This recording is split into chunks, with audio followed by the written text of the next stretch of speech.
Good afternoon, everybody. This is Joe Garagiola, along with George Kell, welcoming you to Candlestick Park in San Francisco and the second game of the 1962 World Series, brought to you by the Gillette Safety Razor Company, maker of the new Gillette Slim Adjustable Razor.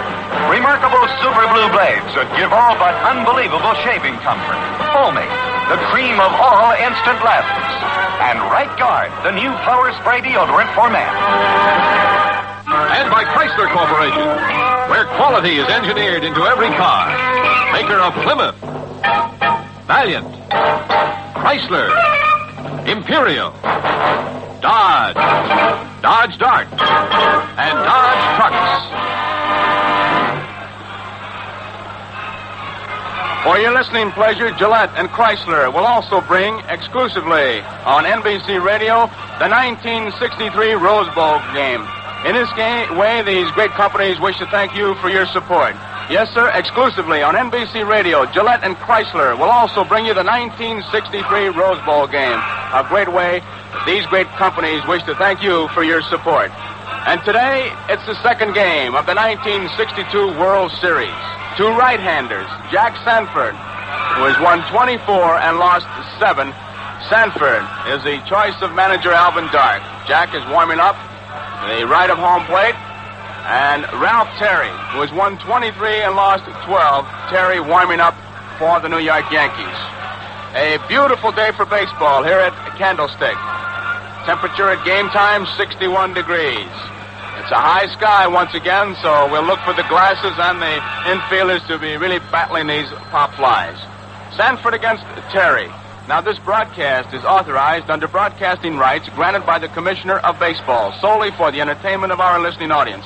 And any publication, rebroadcast, or other use of the descriptions and accounts of this game without the express consent of the Commissioner is prohibited. Ralph Terry, a determined young man as he warms up, and he makes no bones about it. Terry says, I've never won a World Series game, and I want to win one. And you just can't be any more honest about it or any more straightforward than a young Mr. Ralph Terry. Terry, as far as his stuff, and you can talk to the older fellas, pitching coach Johnny Sain, manager Ralph Houck, Jim Hegan, Wally Moses, Whitey Ford, any of them, and they'll say that Ralph Terry this year became a pitcher.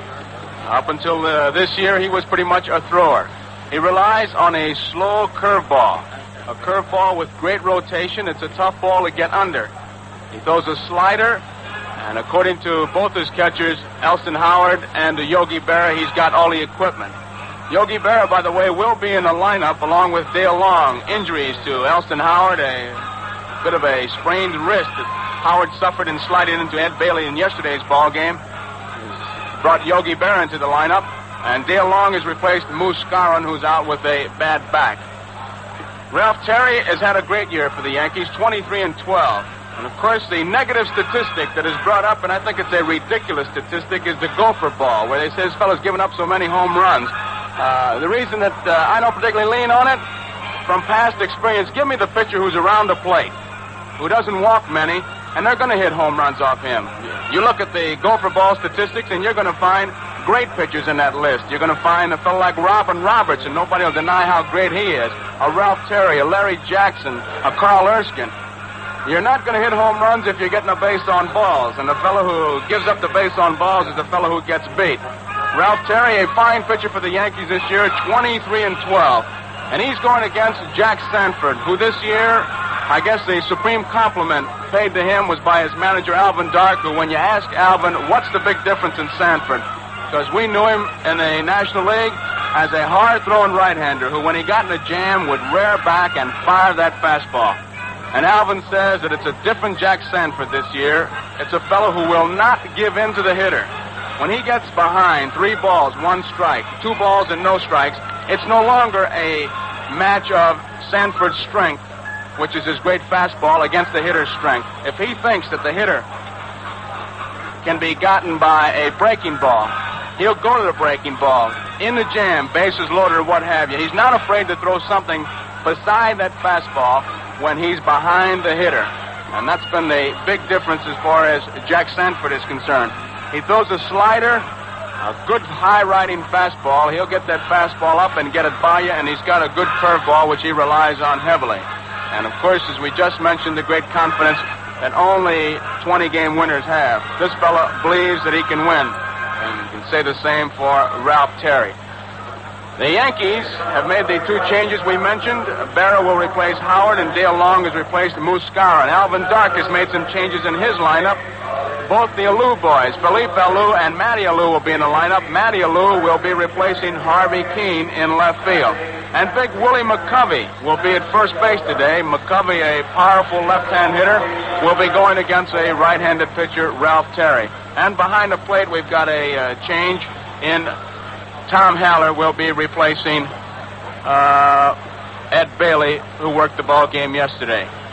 Haller and Sanford, the batteries for the San Francisco Giants, and for the Yankees, it'll be Ralph Terry and Yogi Berra.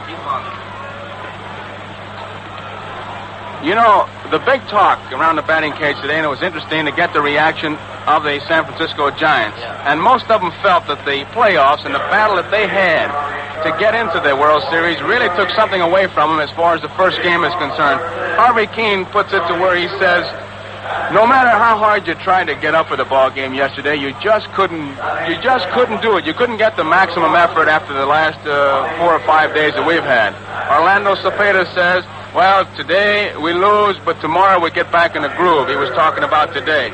But it'll be Ralph Terry who'll be trying to stop these San Francisco Giants, and it'll be Jack Sanford who'll be pitching for the San Francisco Giants. Well, the bullpen crew is headed towards the left field corner for the Giants. They're going to get out early. The ground crew is working on the infield. And, George, why do you always smile when you see a ground crew working around third base? You guys always like to see those bad hops get taken away from you. I'm just watching them water the infield down, Joe. That makes it nice and soft, and you get those good hops, and they don't scoot by you fast. Well, Joe gave you the starting pitchers here this afternoon, and relief pitching could play a large part in this World Series yet. And the Yankees are lucky to have a strong relief staff with men like Daly, Coates, and Arroyo. And they're all Gillette men, too. Here's the way Bud Daly puts it. So many of the ball players are Gillette users. How about you, Bud? Count me in, too, Mel. You can't match the comfort of a Super Blue Blade, and man, is it fast. Well, need I say that Bud is sold on Gillette Super Blue Blades, and so are millions of enthusiastic users everywhere. A unique and exclusive Gillette process gives them edges that are so keen, so smooth, you get clean shaves, quick shaves, with such little effort it's almost unbelievable. Super Blues are double-edged, too, so you get many extra shaves per blade. Why don't you enjoy the unparalleled comfort and refreshment of Super Blue Blades in the new Gillette Slim Adjustable Razor? It's lighter and longer for easier handling and better balance. It's more compact with a newly designed shaving head that gets right into those tricky, hard-to-reach areas under the nose and chin. Right now, you get both, the Slim Adjustable Razor and Super Blue Blades, plus a 79-cent can of Gillette Foamy Instant Lather, and you save 34 cents. It's the Gillette World Series Special, a $2.29 value for only $1.95.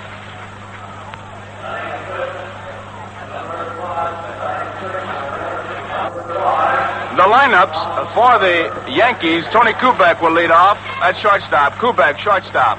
Batting second, it's Bobby Richardson at second base. Richardson, second base. Batting third, it's the left fielder, Tom Tresh. Tresh in left field. Batting fourth, it's the center fielder, Mickey Mantle. Mantle in center field. Batting fifth, the right fielder, Roger Maris. Maris in right field. Batting sixth, the catcher, Yogi Berra. Berra, the catcher. Batting seventh, the first baseman, Dale Long. Long at first base. Batting eighth, the third baseman, Cletus Boyer. Boyer, third base. And batting ninth, the pitcher, Ralph Terry. Terry, the pitcher, bats ninth. He's won 23. He's lost 12.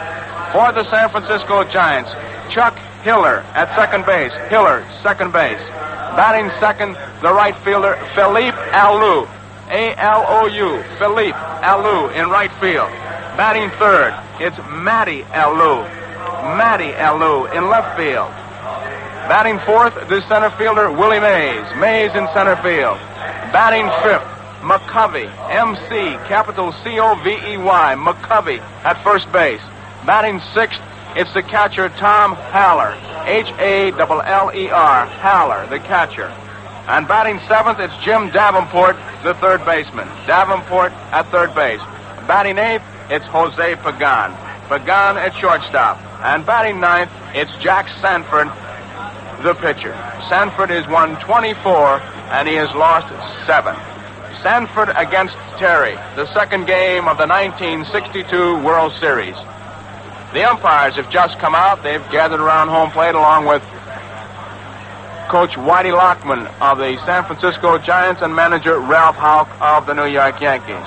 Yesterday's ball game, the Yankees behind Whitey Ford 6-2. You talk about a turning point in yesterday's ball game, and manager Alvin Dark of the Giants, like the real professional that he is, says the turning point in yesterday's ball game was Whitey Ford. Whitey, a tremendous pitcher out here, and it was a 6-2 victory for the Yankees. Orlando Cepeda is being rested today. The reason given is that he seems to be just weary and tired. Big first baseman and outfielder for the Giants, has played some 260 games of baseball this year. Of course, we're talking about Winter League activity. So today it'll be Willie McCovey. And then McCovey has been some hitter for these San Francisco Giants this year. 20 home runs, 54 runs batted in, hitting 293 in 91 games. And now, ladies and gentlemen, our national anthem.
So with the playing of the national anthem, it's play ball here at Candlestick Park. There go the Giants on the field. The wind is blowing from the left field corner towards the right field corner. Terry against Sanford. The stage is being set. So let's pause right now, 10 seconds for station identification. Are you mixing with the best? Saratoga Vichy with the yellow label. It outsells all the rest.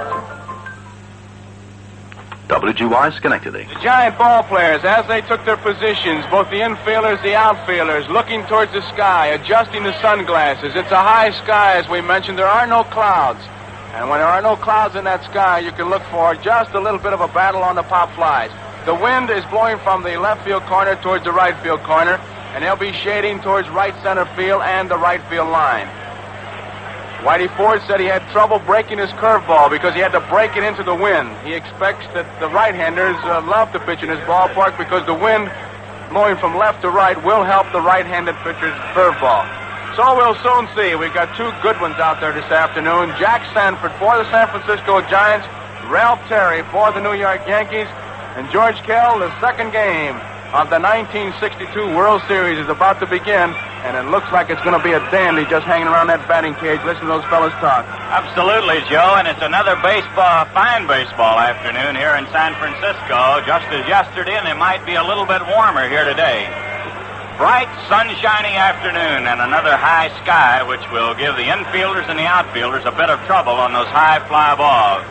And another capacity turnout here at Candlestick Park as they are jamming their way into this stadium and still coming in for the second game of this 1962 World Series. And in case somebody don't know it, the Yankees won yesterday by a score of 6-2 behind the brilliant pitching of Whitey Ford.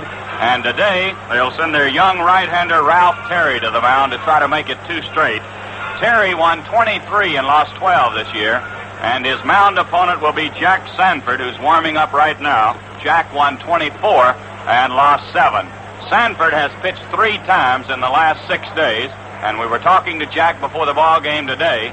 He has been bothered with a bad cold for the past 2 weeks, and he said it might be even worse today instead of better, but he said in a World Series, there's only one way to go, and that's all out, and he said, I'll go as far as I can, and then somebody will have to come get me if I need help. So we're ready to go. Tony Kubek stepping in to lead off. He'll be followed by Bobby Richardson, then Tommy Tresh. Kubek, a left-handed batter. Sanford gets ready, and here's the first pitch of the ball game. Strike. He got the fastball over. Tony had 2 hits and 5 trips to the plate yesterday. They were both singles. He's batting at .400 going into the second game of this series. A 1-strike count. Sanford into the windup. The pitch. Ball. It's down low. He got the fastball over, but too low. 1 ball, 1 strike. The wind is blowing a little bit harder today at the start of the game than it was yesterday, and is still blowing from the left field corner across to the right field corner. Here's the 1-1 pitch. A line drive, 2 hops to the second baseman. Hiller has it to throw to first. He's out. Kubek hit that one like a bullet. A low liner, 2 hops right into the glove of Hiller of second base. That'll bring up Bobby Richardson. Bobby's a little right-handed batter. This little fellow had 1 hit yesterday in 5 trips. That was a single in the first inning.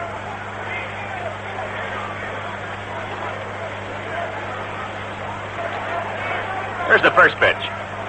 Ball, it's inside. 1 ball and no strikes to Bobby Richardson. Davenport at third base is about even with the bag, and McCovey is in about 3 steps from first base. Here's the 1-0 pitch. A ground ball hit to the shortstop. McGann has it. There's a throw to first. He's out. Bobby Richardson goes out, short to first. That's 2 down, and the batter will be Tom Tresh. Jack Sanford, if he's got his good stuff, you should see a lot of ground balls because he should pitch down. In fact, that's one of the warning signs that the Giant coaches and the manager looks for. When Sanford starts to get sloppy leg action and starts to get the ball up, then they think he's tiring, and then they start getting that bullpen ready. Tommy Tresh, a switch batter. He's batting left-handed against Sanford. Here's the first pitch. Ball outside. 1 ball and no strikes. Tresh had 2 hits yesterday and 5 trips, both singles. A lot of hitting on both sides out here in the first game yesterday. The Yankees picked up 11 and the Giants 10. Here's the 1-0 pitch. Ball outside. A ball, 2, and a no-strike count. Mickey Mantle is waiting in the on-deck circle. We're in the top of the first. There's 2 outs with no one on. Jack Sanford against Ralph Terry here today in the second game. Jack into the windup. Here's the 2-0 pitch. Ball outside. 3-0 to Tresh. Sanford trying to catch the outside corner with a fastball has missed with 3 straight. Well, the crowd is still coming in here at Candlestick. Very few vacant seats in this ballpark. A perfect baseball afternoon. Here's a 3-0 pitch. Down low, he walked him. Tom Tresh walks on 4 straight pitches. It's a runner at first base with 2 outs, and the batter will be Mickey Mantle, the center fielder. Mickey's a switch batter, and he'll be batting left-handed against Sanford. Mantle is hitless so far in the series. 4 trips to the plate yesterday without a hit.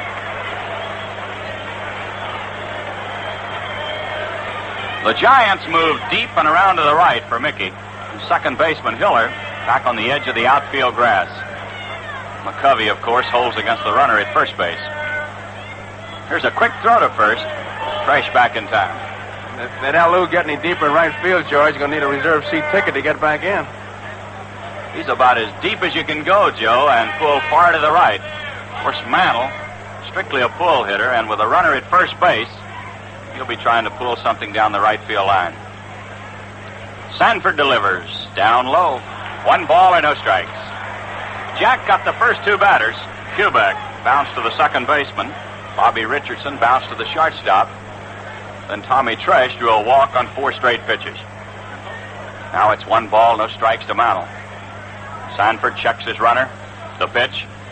Ball. It's up high. Fastball above the letters. A ball 2 and a no strike count.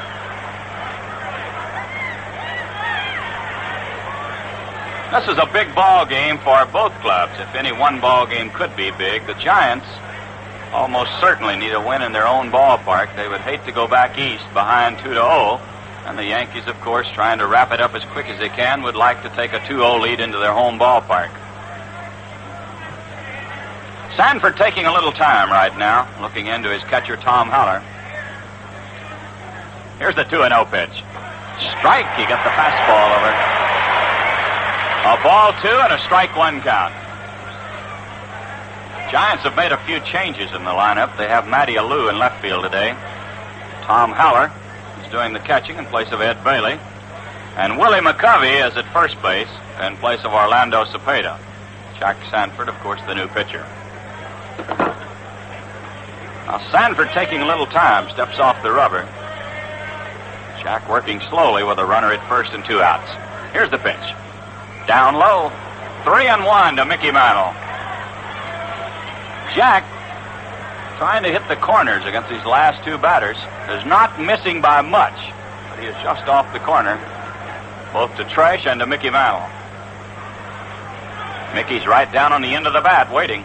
A ball 3 and a strike 1 count. Roger Maris is in the on-deck circle. Here's the pitch. He swings and pops it up behind shortstop.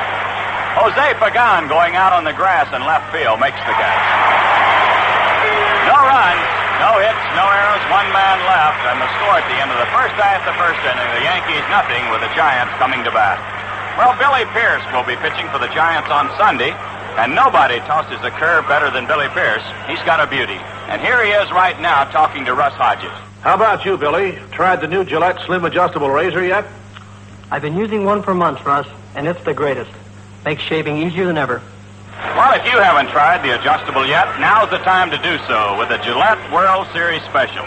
Now, in it, you get the new Gillette Slim Adjustable Razor with a supply of remarkable Super Blue Blades, plus a 79-cent can of foamy instant lather. It's a $2.29 value, and it costs only $1.95. And what shaves you get? The Slim is an adjustable razor. Now, that means it has 9 different dial settings. You choose the one that's exactly right for your combination of skin and beard. The Gillette Slim is lighter and trimmer for those hard-to-reach shaving areas. Slip in one of those amazing Super Blue Blades, and you have shaving comfort like never before. Look for the Gillette World Series Special. Only $1.95 for razor, blades, and foaming. You save 34 cents.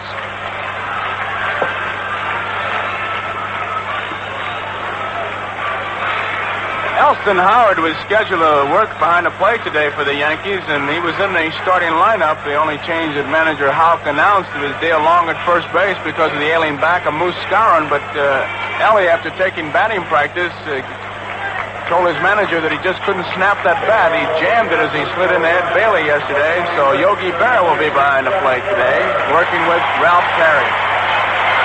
Now we're ready to go in the bottom of the first inning. Chuck Hiller will lead off for the Giants. He'll be followed by Philippe Alou and then Matty Alou. Hiller, a left-handed batter. Here's Terry's first pitch. Strike. He got a slow curveball over.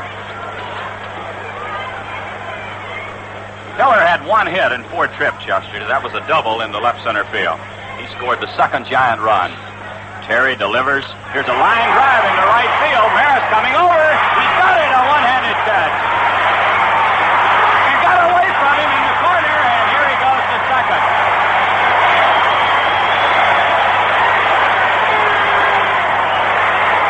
The ball, the umpire in right field went up with the right hand, and then he stumbled and he dropped it, and Hank Sower said it was no catch. Roger Maris made an amazing play, a one-handed shoestring catch. He had it and stumbled, it got away from him. Hank Sower said he didn't hold it long enough, so Hiller is at second base with a double. Well, that's why they have the umpires down the foul lines, Joe, to make those kind of decisions. George, I just wonder if it wasn't a case of, as he was running, jarring it out when his elbow hit his knee. He never did leave his feet. He reached down, had it in his webbing, but jarred it loose as he continued on with the momentum he had. Here's Philip Alou. He bunts down the first baseline. Long picks it up, steps on the bag. Alou is out, and Hiller moves to third base. It'll be a sacrifice bunt, with Hiller moving along to third. So the Giants are threatening. They have a runner at third base with one out, and the batter will be Matty Alou. That'll be a sacrifice. No time at bat for Philip. This little Matty Alou has been a fine hitter for the Giants. He's been a real good first ball, fastball hitter. Defensively, Long and Boyer are in close. Second baseman and shortstop are back. They're willing to give the run for the out. Here's the first pitch. Ball, it's up high. Fastball above his cap. 1 ball and no strikes to Alou. A runner at third base with one out here in the first inning. There's no score in the ball game. Terry looking in. Here's the 1-0 pitch. A ground ball hit to the second baseman. There's the throw to first. He's out. The run comes in.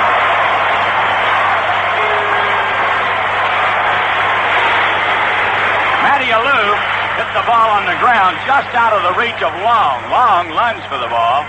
Had he been able to make the play, he would have thrown to the plate. The ball got by him. Richardson came up with it, tossed it back to Long. So there's 2 outs with a run in, and here's Willie Mays. Willie had 3 hits in yesterday's ball game. Strong right-handed batter. Terry delivers. Ball, it's in tight. 1 ball and no strikes. Chuck Hiller opened this inning with a double, moved to third on the sacrifice, and scored on the ground ball. Here's the 1-0 pitch to Mays. He swings and fouls it back. This will be out of play. 1 ball, 1 strike. Still a lot of talk today about the day that Mays had against Ford. Whitey said he threw everything except the rosin bag, and he said he finally learned something the last time at bat. He said Mays is human. He chased a couple bad balls. It's a ball and a strike as Terry looks in. Ralph taking a lot of time. Here's the pitch. Ball outside. A ball 2 and a strike 1 count. Charlie Berry of the American League is the umpire behind the plate today. Stan Landis of the National League at first base. Jim Honachik of the American League at second base. Al Barlick of the National League at third base. Ken Burkhardt and Hank Soar down the lines. There's a strike, a slow curve in around the knees. 2-2. George, there's a difference in that Ralph Terry right there. As he comes with the slow curveball. Not only is it the change of speed that gets these hitters, but it's the rotation. He's got real good spin on that curveball. Terry ready. The 2-2 pitch. Down low. 3-2. Ralph likes to pitch from behind, Joe. He loves those 2-1, 2-0 counts. Then he can come in with a slow curve. He has great confidence in his ability to get it over. Murray Dixon was a whole lot like that, too. Wanted that hitter to be looking for a particular pitch. He felt like he had the edge. Here's the 3-2 pitch. A swing and a miss. He struck him out. Slow curveball, and Mays goes down swinging. 1 run on 1 hit. There were no errors, no one left, and the score at the end of 1 full inning of play, the Giants won, the Yankees nothing. Well, no one can guarantee the outcome of this World Series, not until the last out is made. But one thing we can guarantee right now is a paper-made pen. The paper-made pen you buy must perform, or we replace it free. And now is the best time to buy a paper-mate at the Big Fall Paper-Mate Free-for-All. You buy a paper-mate piggyback pen for $1.69, and you get an extra piggyback refill free. Or you can buy a paper-mate Capri pen for $1.95, and you get an extra jumbo refill free. You get paper-mate dependability plus extra refills free. Now, these are bargains you won't want to miss. So come to the Big Fall Paper-Mate Free-for-All. Buy a paper-mate piggyback pen and get an extra piggyback refill free, or buy a paper-mate Capri pen and get an extra jumbo refill free. Come to the Paper-Mate Free-for-All now, wherever Paper-Mate pens are sold.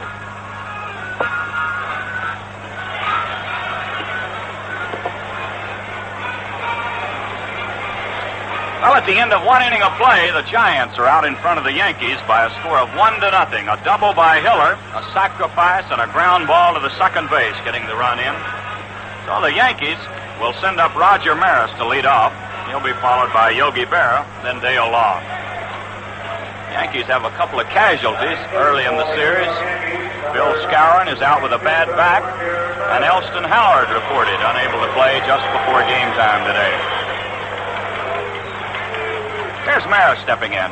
They're overshifting on him, George, for the first time in this series. Shortstop Pagan is on the second base side. Hiller protects the gap between first and second. Sanford delivers outside. 1 ball or no strikes. Not only overshifting Joe, but they're pitching him outside, trying to get him to pull something on the ground. Of course, Rod's strictly a pull hitter, especially against right-handed pitching. Sanford ready. Here's the 1-0 pitch. He swings and fouls it back. Some coming back in the crowd. 1 ball, 1 strike. They've had a little bit of a Cold War here as far as Roger Maris is concerned. The newspapers have been running a little box. Roger, when he was here for the All-Star game, a real windy day, said something like, if I had to play here the rest of my career, I think I'd consider quitting. And they just won't let him forget about it. They keep running it, and they keep running it, and fans keep hollering it to him. Sanford ready, and here's the 1-1 pitch. Strike. He got the fastball over. Maris was going to bunt. He had charged up in front of the plate. He was going to push one down the third baseline, and any kind of a bunt at all would be a sure base hit, as Davenport is playing deep and wide of the bag. That third baseman looks like the lonesome polecat down there. All by his lonesome, Jim Davenport. That's the way we used to play Ted Williams. Of course, he never hit one that way. You could figure your batting average if you had one. Here's the 1-2 pitch. Outside, fastball off the corner. It's 2-2. You know a strange thing, Joe? On Williams, we used to shift even more. I'd go over clear into the shortstop hole, and once in a while he would hit you a ground ball, and boy, it was a strange thing. Fielding a ball at shortstop after playing third. You're shaking a little as he hit it to you, wondering how you're going to make that long throw. Here's the 2-2 pitch. Outside again. 3-2 to Maris. That was a change of pace off the corner. First time I saw this shift, George, was in the 46 World Series when we played the Red Sox and against Williams. And I tell you, I looked at the right side, and I'll never forget coming back to the bench. I told Red Munger, I said, you know, that right side looks like a symphony orchestra looking for work. The pitch to Maris is outside. He walked him. Roger Maris draws a base on ball. So the Yankees have the tying run at first base with no one out. And the batter will be Yogi Berra. Yogi, a last-minute replacement for Elston Howard, who reported unable to play after taking batting practice. Left-handed batter. I think they might have shook Yogi up a little, telling him he's in there at the last moment. I asked him when I found out he was going in, I said, you nervous, Yogi? Yeah. I bet he is. Yogi Berra waiting on Sanford. Here's the first pitch. Strike. He got the fastball right down the middle. Roger Maris is on at first base with no one out. We're in the top of the second inning. The Giants lead the Yankees 1-0. The Giants play Yogi much as they played Mantle. Far to right field. Felix Alou in right field, very deep. Here's the pitch. Ball down low. He got the fastball over, but too low. 1 ball, 1 strike. McCovey is holding against the runner at first base. And Hiller has moved over toward first base. He's about split the difference between first and second. Yogi right down on the end of the bat. Here's the 1-1 pitch. Outside, this one off the corner. A ball 2 and a strike 1 count.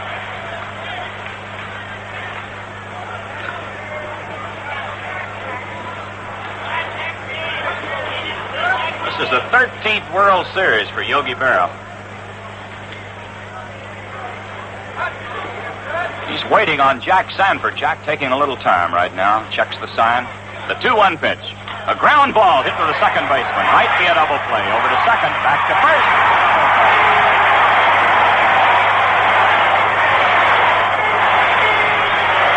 Yogi Berra hit one on the ground to Hiller, who flipped it over to Pagan for the force out on Maris, and the relay back to McGovey in plenty of time. Those double plays just don't happen. That's Sanford really working on Yogi. A good slider inside, and Yogi hit a perfect double play ball to Hiller. They have scouting reports they talk about in the clubhouse, and it's up to that pitcher to go out and do the job. And Sanford did a good one that time. Here's Dale Long, the first baseman. Dale, a big left-handed batter. Sanford was ready to go, then he stopped, starts rubbing up the baseball. Dale batted twice yesterday. He had one hit with a run batted in. Here's a fastball that's in there, right around the knees. A one-strike count. All the action will shift to Yankee Stadium in New York on Sunday, where it'll be Billy Pierce for the Giants and Bill Stafford, more than likely, for the Yankees. Tomorrow will be a traveling day. Sanford delivers inside. He pushed him back. 1 ball, 1 strike. We're in the top of the second inning. There's 2 outs with no one on. The Giants have a 1-0 lead over the Yankees. Another beautiful baseball afternoon here in San Francisco. Sanford into the windup. The 1-1 pitch. Strike. He cut the outside corner with a fastball. As we told you before, Sanford has walked 2 batters, but he is not missing by much. He is trying to thread the needle on the corners. That's a good live fastball, a good fast-breaking curve. This fellow's been the workhorse of the Giants staff this year. The pitch to Long. A swing and a miss. He tried to check it, but he's gone too far. Dale Long goes down swinging. No runs, no hits, no errors, no one left. And the score at the end of the first half of the second, the Giants 1, the Yankees nothing. Well, Hector Lopez has not been in the series yet, but he will be before it's over. And Hector is a man of few words ordinarily, but he sure gets his point across here. Let's listen. Hector, so you think Super Blue Blades give you better shaves? Well, Mel, my face feels better, and my wife say I look better. That's good enough for me. Well, Super Blue Blades have brought new comfort and satisfactions to millions upon millions of people. An exclusive Gillette process makes Super Blue edges so keen, so smooth, they whisk off the heaviest beard like it wasn't even there. Quick, clean shaves, refreshing shaves that have to be experienced to be believed. You get a dispenser of Super Blue Blades with the new Gillette Slim Adjustable Razor. The Slim is lighter, longer, easier to handle. It's trimmer and more compact for those hard-to-reach shaving areas. And it's adjustable to your combination of skin and beard. Right now, the World Series special includes the Slim with Super Blue Blades plus a 79-cent can of Gillette Foamy Instant Lather for only $1.95. Now, it's a $2.29 value, so you save 34 cents. Well, it'll be Willie McCovey to lead off in the second inning for the Giants. He'll be followed by Tom Haller and then Jim Davenport. McCovey, a big, tall, left-handed batter. Willie playing at first base today in place of Orlando Cepeda. A 1-0 ball game as we move into the bottom of the second. The Giants out in front. Here's Terry's pitch. Strike, a fastball around the letters. This McCovey's a real crasher, a great big guy. He doesn't use a very heavy bat, 35 ounces, 34.5 inches long. It's a big, thick-handled bat, but he really goes to work with it. It's a weapon in his hands. Terry delivers another fastball. It's in there around the knees. A strike 2 count to McCovey. This is Willie's first appearance.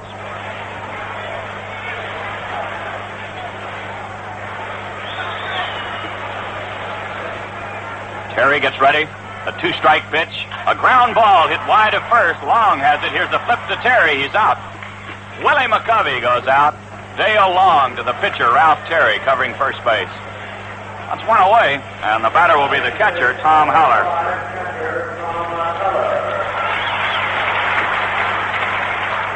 Tom's a left-handed batter, and this will be his first time at bat in the World Series. Ed Bailey did the catching yesterday for the Giants. Tom, a tall, slender, left-handed batter. Tom was spiked in the playoffs down at Dodger Stadium, but he's right in the lineup today. Here's a swing and a miss. 1 strike to Haller.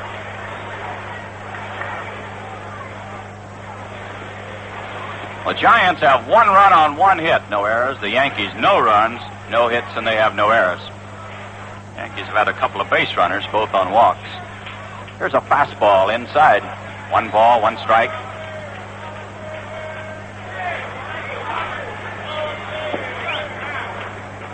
Terry, a fast worker. He just looks in, gets the sign, he's ready to go. Here's the 1-1 pitch. Fastball hit on the ground to second base. Bobby Richardson has it. The flip to first. He's out. Tom Haller goes out. Second to first. That's 2 down, and the batter will be Jose Pagan. Correction, Jim Davenport, the batter. Davenport, the third baseman, had 1 hit and 2 trips yesterday. He had a couple of walks. Right-handed batter chokes the bat a little as he waits on Terry. Here's the pitch. There's a line drive right to the second baseman, Bobby Richardson. No runs, no hits, no errors, no one left, and the score at the end of 2, the Giants won, the Yankees nothing. Well, we were talking to Don Drysdale the other day about the heavy game schedule this year, and Don admitted it took a lot out of him, and he said that after every game, he appreciates the pickup he gets from a refreshing Gillette shave. Nothing does it for Don like a super blue blade in his Gillette adjustable razor. Well, today, men everywhere are switching to the new adjustable razor, the Gillette Slim. Why don't you try it? You'll find it streamlined from head to handle with a trimmer, compact design. Slimmer for hard-to-reach shaving areas. Longer for better balance. And Gillette's exclusive precision dial has 9 different blade settings.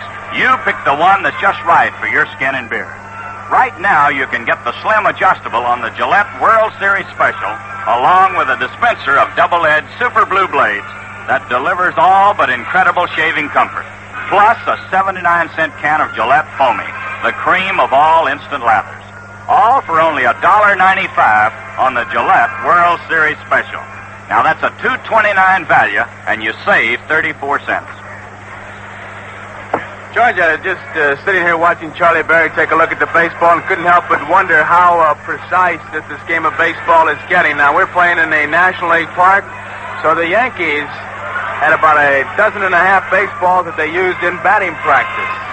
National League balls. The pitcher warmed up with the National League ball. They got special mud that the umpires use to rub up the baseballs. When we switch over to the Yankee Stadium, it'll be American League baseballs that'll be used. This is both supposed to be the same, although Early Wind says that either one of them you can find dual carburetors in them. Here's Cletus Boyer to lead off. He swings and pops it up outside of first. McCovey's chasing it, but it's going to drip back into the crowd.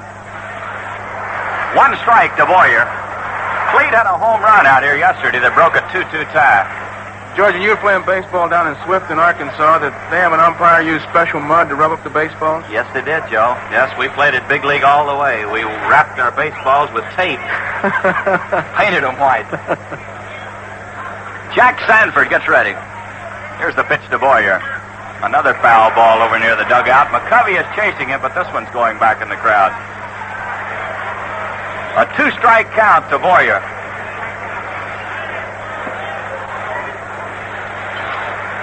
It'll be Boyer leading off, Terry to follow, and then Tony Kubek.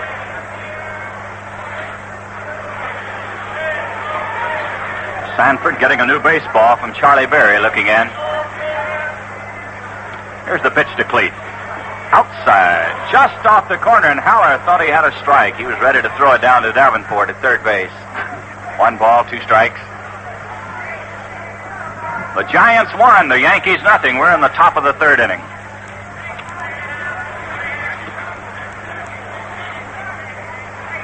Sanford, a rather chunky bill right-hander. This fellow's strong. Here's the 1-2 pitch. Outside again. That was a hard slider just off the corner. A ball 2 and a strike 2 count.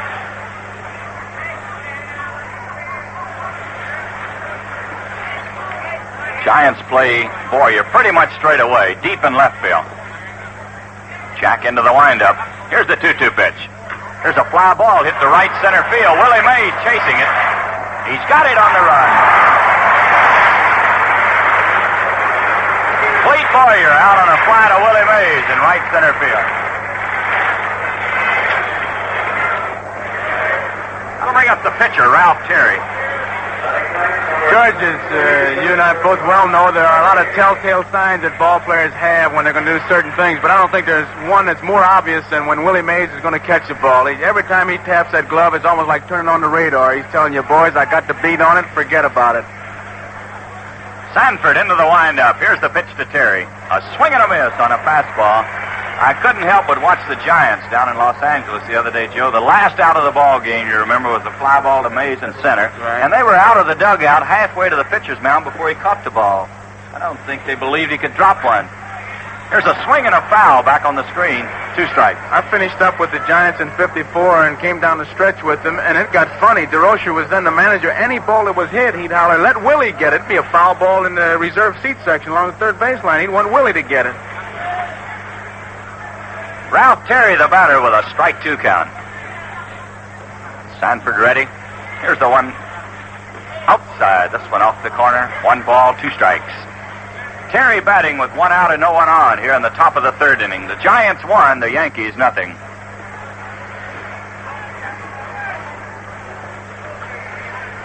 Terry right down on the end of the bat, waiting on Jack Sanford. Here's the 1-2 pitch. He swings and misses. Terry strikes out. That's 2 away. It'll bring up Tony Kubek. Tony's 0 for 1 in this game. He bounced to the second baseman Hiller back in the 1st inning. Kubek said that the ball Willie Mays hit yesterday that seemed to, dip away from that hard hit ball. Kubek said it was the hardest hit ball he'd ever had hit at him. Boy, it was a good thing it scooted by him, too, Joe, and not right at him. Here's the pitch to Kubek. He swings and hits a high fly ball into shallow center field. Here's Mays coming on, calling for it. He's got it, the side's retired. Kubek out on a fly to center. No runs, no hits, no errors, no one left. And the score at the end of the first half of the 3rd inning, the Giants won, the Yankees nothing. Well, Johnny Blanchard is a pinch hitter deluxe for this ball club, the Yankees, and Johnny handles himself pretty well in the interview, too. Here he is on a tape with Mel Allen. John, how about that new Gillette Slim Adjustable? Makes shaving even easier, doesn't it? It's a dream to handle. And when you put in a Super Blue Blade, man, you've got comfort you never thought possible. Well, those amazing Super Blue Blade edges, they're exclusive with Gillette, are a real scientific breakthrough. Actually, mirror finish, so keen and smooth they glide through the toughest beard like it was nothing at all. You get refreshing shaves, clean, quick shaves that are all but beyond describing. Try Super Blues in the new Gillette Slim Adjustable Razor. It's lighter for easier handling, slimmer, trimmer, great for those awkward shaving areas. You get both razor and blades, along with a 79-cent can of foamy instant lather in the Gillette World Series Special. Now, it's a $2.29 value, and it's yours right now for only $1.95. Let's pause 30 seconds for station identification. This is WGY, Schenectady. Is your beverage only half satisfying? Then ask yourself this question. Are you mixing with the best? Saratoga Vichy with the yellow label. It outsells all the rest. The genuine Vichy with the yellow label. Tastes better tonight. Feel better tomorrow. Saratoga with the yellow label. He swings and hits the fly ball to center field. Mickey Mantle moves back, and he's got it. Pagan hit the ball hard, right straight to Mantle in center field. That's 1 away, and the batter will be the pitcher, Jack Sanford.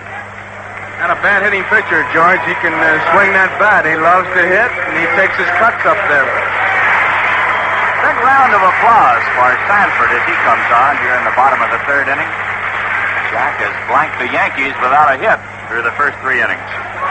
Only been 1 hit in this ball game. That was a leadoff double by Hiller. Here's the pitch. Ball outside. He got the fastball off the corner. 1 ball and no strikes. Hiller doubled and scored the only run of the ball game back in the 1st inning.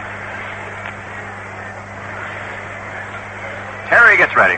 Here's the 1-0 pitch. He swings and misses. Fastball around the letters. 1 ball, 1 strike. We're in the bottom of the 3rd. 1 out with no one on. The Giants won. The Yankees nothing. 2nd game of the 1962 World Series. Here's the 1-1 pitch.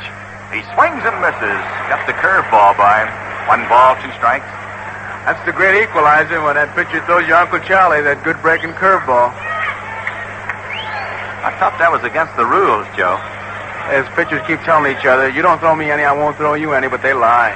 The pitch to Sanford is in there. He's called out on strikes. Terry got the fastball over the inside corner, and Jack Sanford watched it go by. Strikeout number 2 for Ralph Terry. There's 2 down, and the batter will be Chuck Hiller, the second baseman. This youngster had a double to right field in the first inning. Roger Maris made the catch, but he was stumbling, and as Joe said, he probably bounced it out with his knee. Hank Sawyer was right on top of it and made the call. Hiller, a left-handed batter. Here's the pitch. Ball down low. 1 ball and no strikes. In that play yesterday, George, Maris's ball and Al Lou got his hands on. Willie Mays explained it, said he had that ball until he came down and his elbow hit the fence. At the top of the fence. Mm-hmm. What a play. The 1-0 pitch. Down low, another curve breaking below the knees. A ball 2 and a no-strike count. Hiller checking with Whitey Lockman, the coach at third base, to see if the hit sign is on for this 2-0 pitch. Wes Westrom is coaching at first base for the Giants. Terry into the windup. Delivers. Inside. Fastball that pushed him back. Wonder what ball players do before the game. Wes Westrom and Yogi Berra were checking nubs. Who had the most nubs as far as catchers are concerned? They put those 2 hands out there, and if they would have shook hands, it would have taken 10 minutes to get them apart, George. Here's the 3-0 pitch to Hiller. Strike the fastball right down the middle. Chuck was taking all the way on this one. A ball 3 and a strike 1 count. Ralph Terry going for his first World Series win. Delivers. Strike 2, another fastball. Hiller had started to first base. Charlie Berry went up with the right hand. So it's a full count to the young second baseman. Chokes the bat for the 3-2 pitch. Terry getting ready. Here it is. He swings and lines it foul down the left field line. This one going back in the crowd. Still 3-2.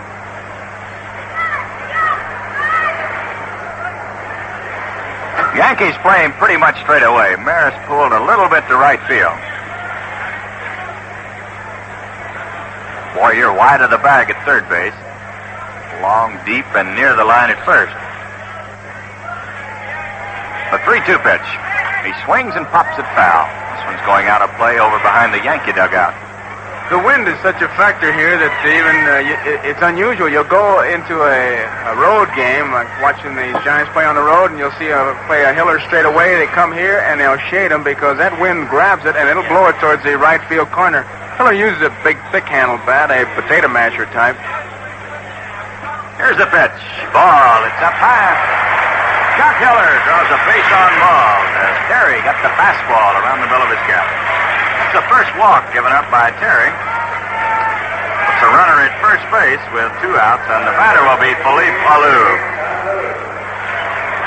Alou was out on a sacrifice bunt his first time at bat. With Hiller at second base, he pushed a bunt to the first baseman, Dale Long. Philippe, a right-handed batter. Here's the first pitch. Ball up high. He checked his swing in time. 1 ball, no strikes. This is a tough ballpark for right-handed batters as the wind continuously blows from left field across to the right field corner. Unless, of course, you have good power into right center field. Here's a quick throw to first base. Hiller gets back in time. Terry gets set. The 1-0 pitch. He swings and misses. Fastball at the belt. 1 ball, 1 strike. Mantle and Tresh are extremely deep for Alou. Maris back a couple of steps in right field. Here's the 1-1 pitch. Curveball, it's in there, right at the letters. 1 ball, 2 strikes.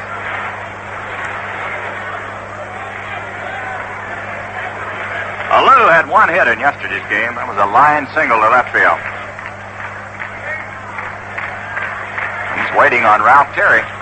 Keller leads off at first base. Terry makes a quick throw to first. Chuck back in time. 1 ball and 2 strikes. Here's the pitch. A high pop fly over near the Yankee dugout. Here's Boyer coming over. He has the room. Makes the catch and the side's retired. Alou fouls to the third baseman. No runs, no hits, no errors, and 1 man left, and the score at the end of 3 full innings of play, the Giants 1, the Yankees nothing. Well, Alou made a couple of great plays here yesterday, and here's Philip right now with Russ Hodges in the clubhouse locker. You're a Gillette man, Philippe. That must include Super Blue Blades, too. All the way, Rob. They give me such comfortable, refreshing shades, I can hardly believe it. Well, that's the way millions upon millions of people feel about easy shaving Gillette Super Blue Blades. You can't even approach them for comfort. Now, they're the result of an engineering process exclusive with Gillette that gives them mirror smooth edges. So keen, they shave off the toughest beard as if there were nothing. They're double-edged, too, for added convenience and extra savings. You get more shaves per blade. Now's the time to try them with Gillette's Streamline Easy-Handling Slim Adjustable, a longer, lighter version of the country's most popular razor. You get both razor and blade from the Gillette World Series Special, along with a 79-cent can of Gillette Foamy Instant Lather for only $1.95. That's a $2.29 value, so you save 34 cents. You know, ball players watch the other ball club during batting practice. Yesterday, Harvey Keene said he was watching Whitey Ford warm up, and he saw Ford give a sign for a slider and wondered when in the world did he come up with that. In fact, Harvey said that Ford was much quicker yesterday than he had ever seen him. And today, Bobby Richardson was really bearing down in that batting practice, bunting the ball here and there. So it could be that Bobby's got some ideas and maybe start something by just dropping the bunt and taking off. Well, here's Bobby to lead off in the 4th inning for the Yankees. Takes one down low. 1 ball and no strikes. Bobby bounced to the shortstop his first time at bat. It's a 1-0 ball game here in the top of the 4th. The Giants are out in front. Sanford delivers. Strike, a fastball in at the knees. 1-1 to Richardson. He'll be followed by Tom Tresh and then Mickey Mantle. Sanford against Terry here today in the 2nd game of the 62 World Series. Here's the 1-1 pitch. He swings and hits a hard grounder to short. Pagan has it. The quick throw to first. He's out. A good play by Jose Pagan.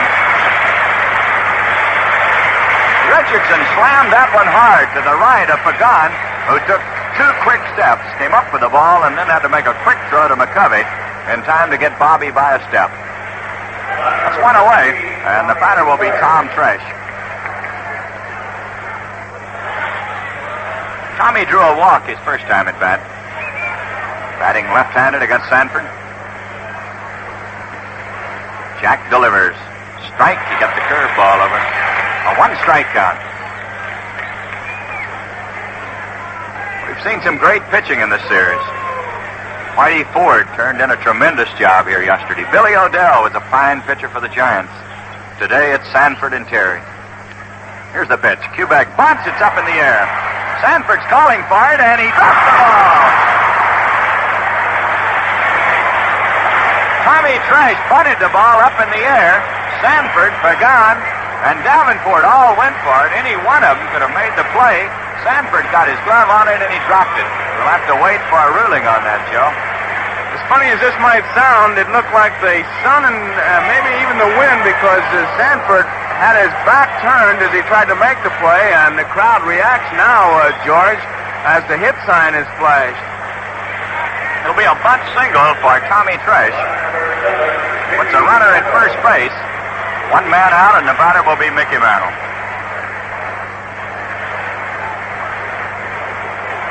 Mickey popped to the shortstop his first time at bat. He's batting left-handed against the right-hander. That's the first hit off Sanford.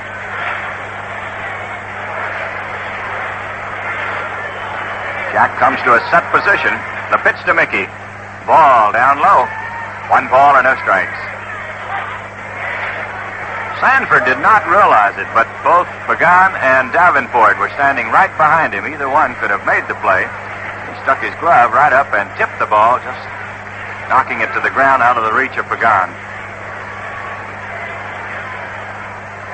So Trash at first base, 1 out. Here's the pitch to Mantle. This one up high. A ball 2 and a no-strike count. Tom Haller walking out in front of the plate with a few words of advice to Sanford.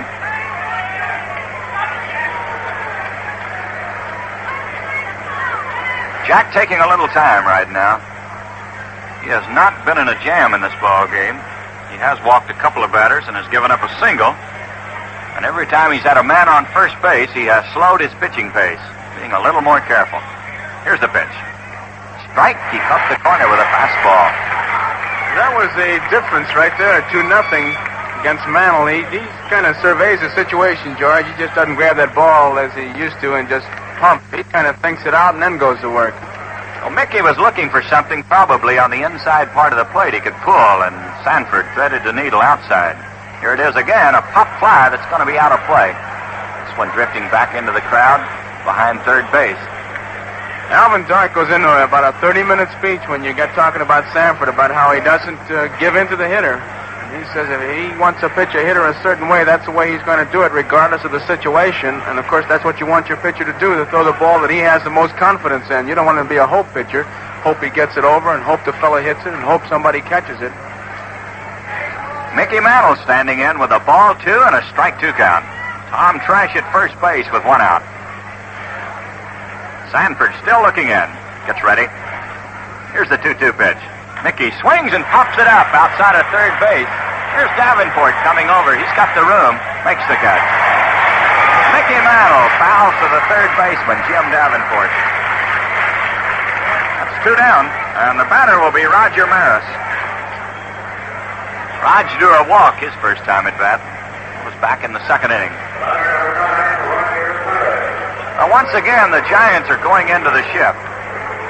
Chuck Hiller going over into the hole between first and second, and the shortstop again moving over to the second base side. Well, the Giants have 3 infielders on the right side, only Davenport left on the third base side. The pitch to Maris. Strike, a fastball over the outside part of the plate. A 1-strike count. It's a 1-0 ball game. We're in the top of the 4th inning. The Giants are out in front.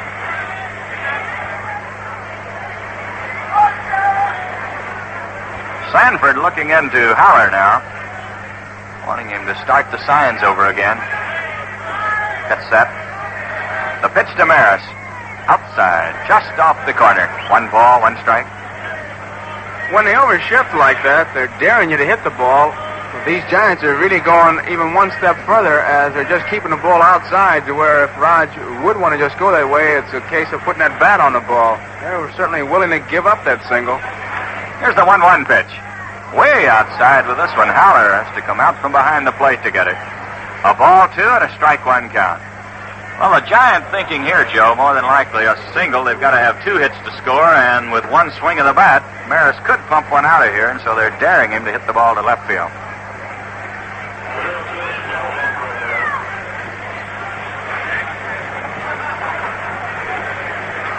Roger standing in, waiting on Sanford. Jack seems to be having a little trouble with the signs. Could be that he's just wanting to make Maris wait. Here's the 2-1 pitch.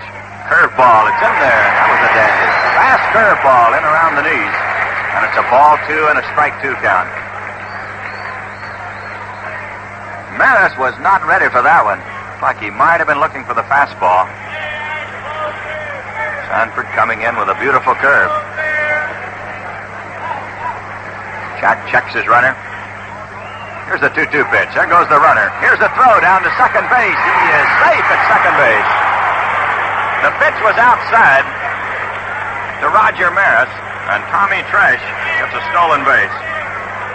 Well, the Yankees have the tying run at second. 2 down, and a full count to Maris. They're daring right now, George, with the tying run in scoring position. They still have overshifted. The ground ball to the shortstop side will sneak through, a daring maneuver. Here's the pitch to Maris. He swings and pops it up behind the plate. Here's Haller coming back. He might have the room. He does, and he makes the catch. Roger Maris fouls to the catcher, Tom Haller. No runs on and one hit. There were no errors. One man left. And the score at the end of the first half, the fourth inning, the Giants won, the Yankees nothing. Well, Jim Bouton is down in the Yankee bullpen, and he'll probably be in before this series is over. Jim always gives you a straight answer. Like this one he gave Mel Allen the other day. Say, Jim, had a chance to try out the new Gillette Slim Adjustable Razor yet? Just today, Mel, and I'll tell you, I really noticed the difference. That slimmer head makes it a cinch to shave those tricky spots. Well, Jim's right. And here's more about this streamlined new Gillette Slim Adjustable. It's lighter, longer for better balance. And it has Gillette's precision dial with 9 different settings. The lower numbers are for lighter beards. The higher numbers for heavier beards. With the Slim is a dispenser of remarkable Gillette Super Blue Blades that have brought a new experience in shaving comfort to millions upon millions of people everywhere. And small wonder, our Super Blue edges are made by a special process that is Gillette's alone. Right now on the World Series Special, you get both the razor and blades with a 79-cent can of Gillette Foamy Instant Lather, all for only $1.95. It's a $2.29 value, so you save 34 cents. You know, when they overshift on a fella, Williams or Maris or Rich Rollins, you would think it's a simple thing to just put your bat on a ball and go the opposite way and get that base hit, but it's not that simple, and there's one other factor to be considered, that if a fella's hitting the ball good by hitting normally and naturally, he doesn't want to get out of kilter and get out of the groove by trying to go the other way. It's not a case of being bullheaded or hard-headed or anything else. You want to hit the way you think is best for you, and if you're in a groove hitting real good, you know you're in that groove, and maybe by going to the opposite field, you'll just take yourself out of the groove, and that's always a danger mark. Here's Matty Alou to lead off for the Giants in the fourth inning. He'll be followed by Willie Mays and Willie McCovey. He butts down the first baseline. Long has it, steps on the bag. Matty butted the ball too hard. A low liner, one hop right straight to Dale Long, who fielded the ball near the bag, stepped on first base. So there's one away, and Willie Mays steps in. Willie was a strikeout victim his first time at bat. Terry got him on a curveball on the 3-2 pitch. Judge, I can't help but tell this story. I was scheduled to do an interview with Willie on the NBC network after the ball game, and Willie asked out. The reason for asking out is that he had a visit to the Children's Hospital. A young boy had written him and said, I saved my money to come to the game, but I can't get there. Please hit a home run for me. So the young boy couldn't get there. Willie went to the hospital. That's tremendous, Joe. Tremendous. Here's Willie, a right-handed batter. Terry delivers a high fly ball into shallow center field. Richardson going out, Mantle coming in, and Richardson makes the catch. Bobby was having a little trouble with a high sky on this one, but he stayed with it. So 2 pitches, 2 outs, and here's Willie McCovey. Willie's 0 for 1. Bounced to Dale Long his first time at bat.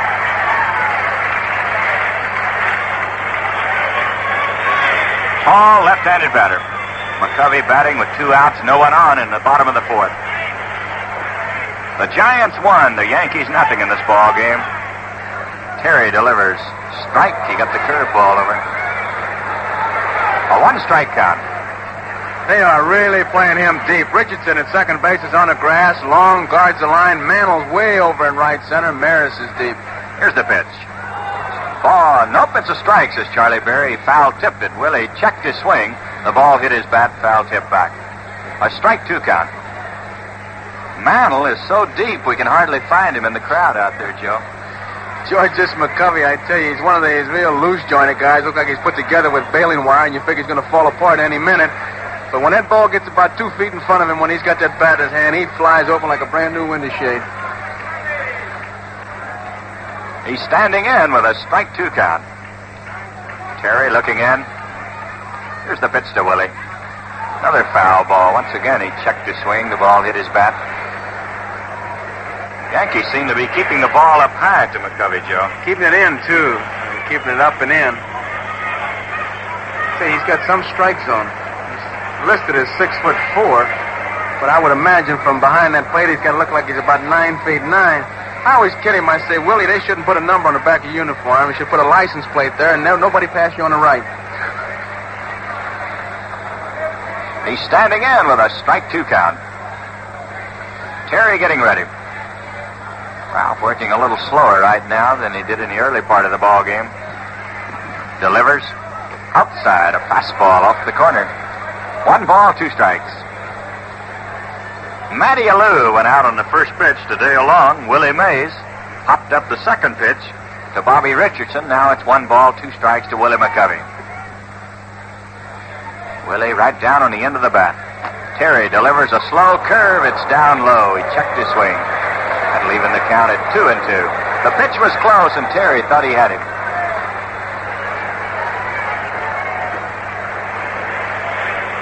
Charlie Berry shaking his head out to Terry, saying that McCovey did not swing.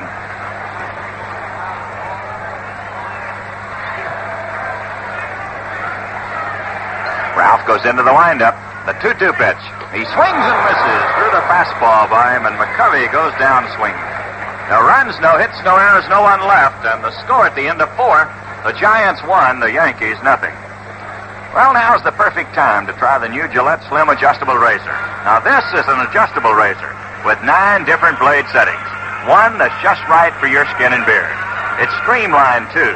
Lighter, longer, with a slimmer head for those tricky, hard-to-reach shaving areas. On the Gillette World Series Special, you get the Slim, complete with a dispenser of the smooth and easy-shaving Gillette Super Blue Blades, plus a 79-cent can of foamy instant lather, all for only $1.95. Now, it's a $2.29 value, so you save 34 cents. Well, while we're waiting here, let's pause 30 seconds for station identification. You know, it takes a special something extra to be a Major League ball player or anything else that rates as the very best. Now, take Saratoga Vichy, for instance. Saratoga's naturally good, naturally lively, spring fresh flavor adds that extra snap and extra sparkle to every drink. In fact, Saratoga Vichy has such extra tantalizing flavor, it's delicious all by itself. Next time you get that great big thirst, enjoy the extra satisfaction you get only from Saratoga Vichy with the yellow label. This is WGY Schenectady.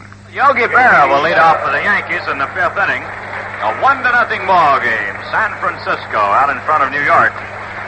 Berra, Long, and Boyer will be the first 3 batters for the Yankees. Yogi hit into a double play back in the 2nd inning. Sanford delivers. Ball down low. 1 ball, no strikes.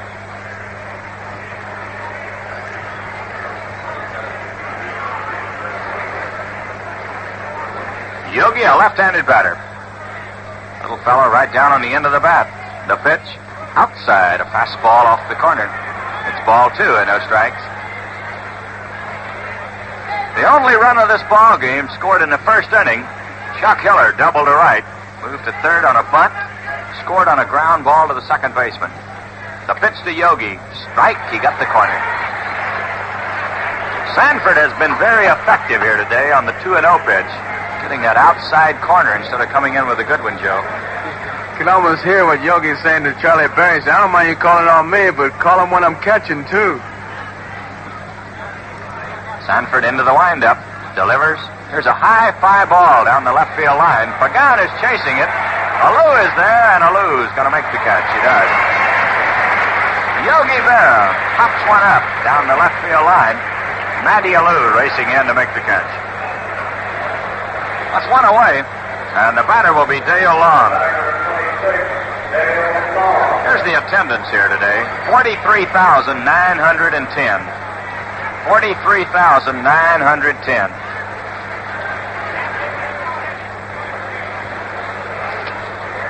Long was a strikeout victim his first time at bat. He swings and misses on a fastball. 1 strike. We're in the top of the 5th inning. 1 out with no one on. The Giants 1, the Yankees nothing. Jack Sanford and Ralph Terry, a couple of right-handers here today. The scene of the action will shift to Yankee Stadium in New York on Sunday for the 3rd game of this series. Tomorrow will be an off day as everybody will be traveling east. Here's the pitch. Inside, he pushed him back. 1 ball, 1 strike. The Yankees will work out tomorrow at Yankee Stadium in the morning at 11 o'clock, and the Giants will work out in the afternoon.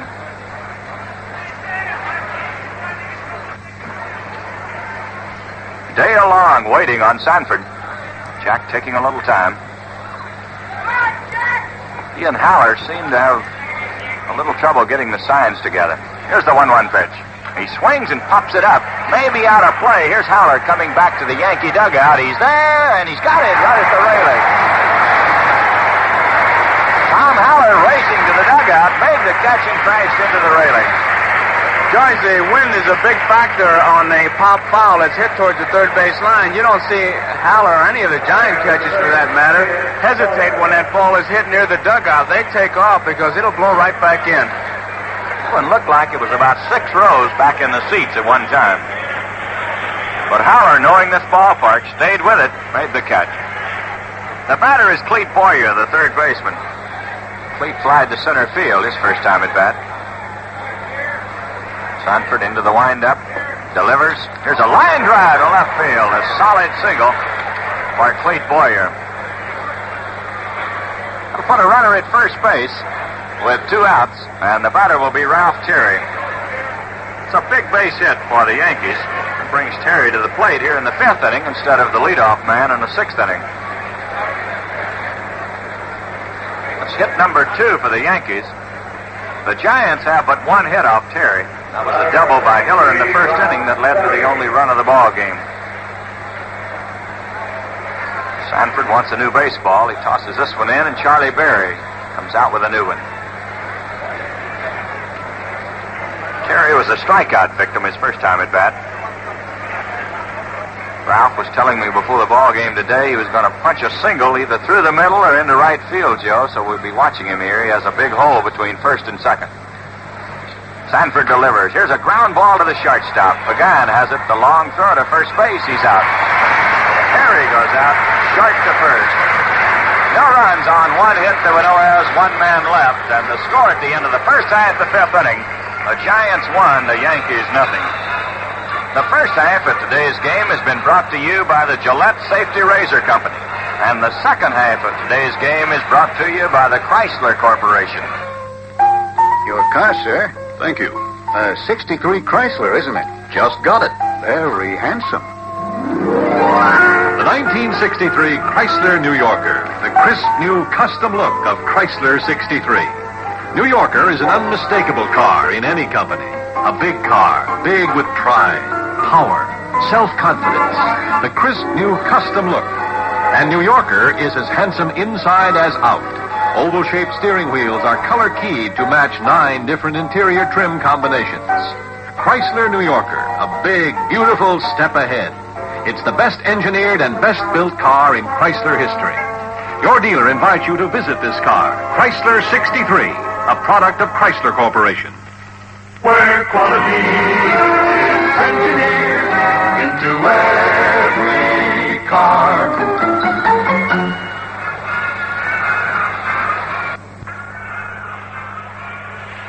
Well, we move along into the bottom of the 5th inning. The Giants have 1 run on 1 hit and no errors.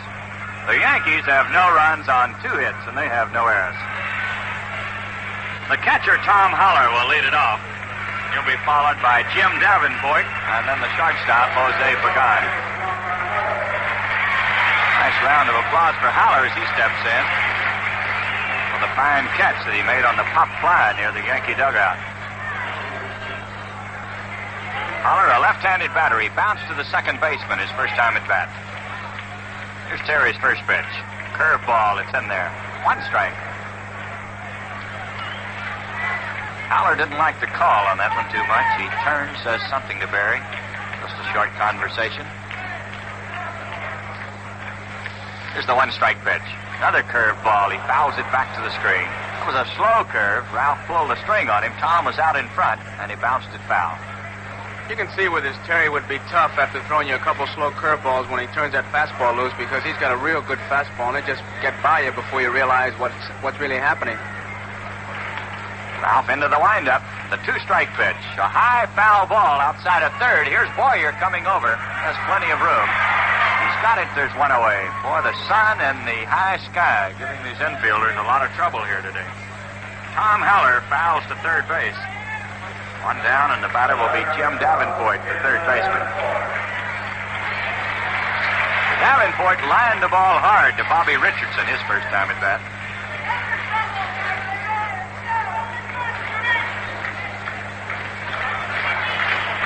Well, you can hear the rhythmic applause from the Giant fans here at Candlestick Park. They want the Giants to get something going. Here's a curve up high. 1 ball, no strike. 1 out with no one on. We're in the bottom of the 5th inning. The Giants in front, 1-0. Terry delivers a curve, and it's in there. Slow curve ball over the heart of the plate. 1 ball, 1 strike. Tremendous pitching here this afternoon on both sides. Here's a foul ball off the mask of Berra, bouncing behind the plate. 1 ball, 2 strikes. Charlie Berry looking the baseball over before he tosses it back to Terry.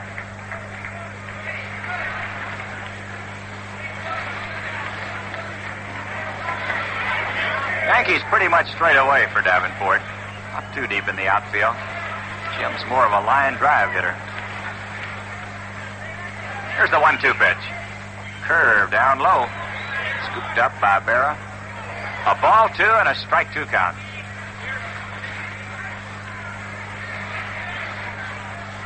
And a pretty good breeze blowing right now from left field to right field. Curveball hit on the ground foul down the third baseline. Whitey Lockman picks it up. Still 2-2 to Davenport.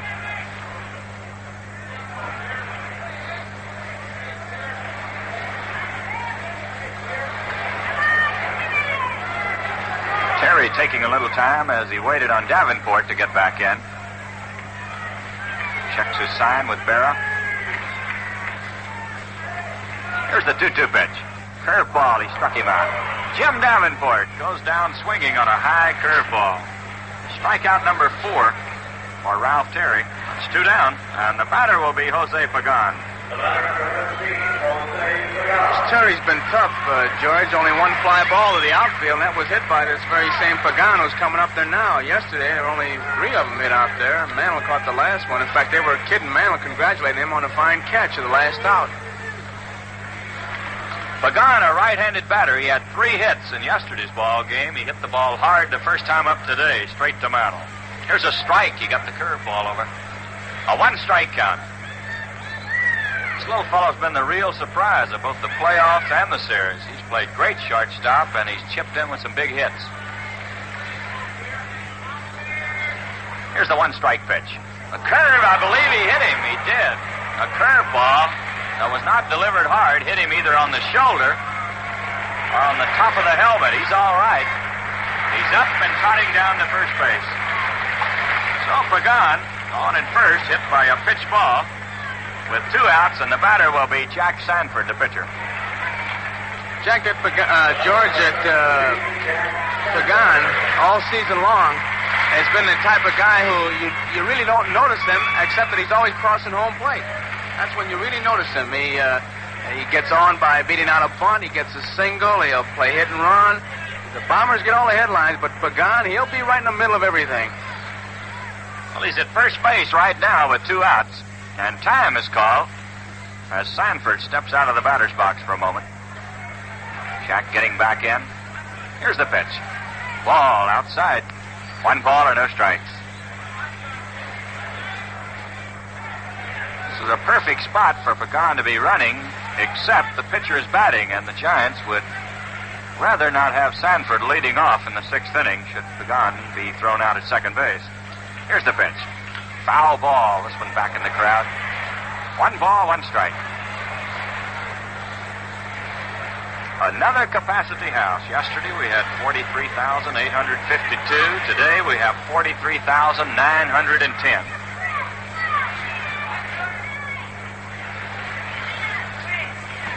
Jack Sanford chokes the bat. 1 ball, 1 strike. Terry delivers. Strike 2. He cut the outside corner. 1 ball, 2 strikes. Sanford didn't like the call on that when he steps out with his hands on his hips, just looking around.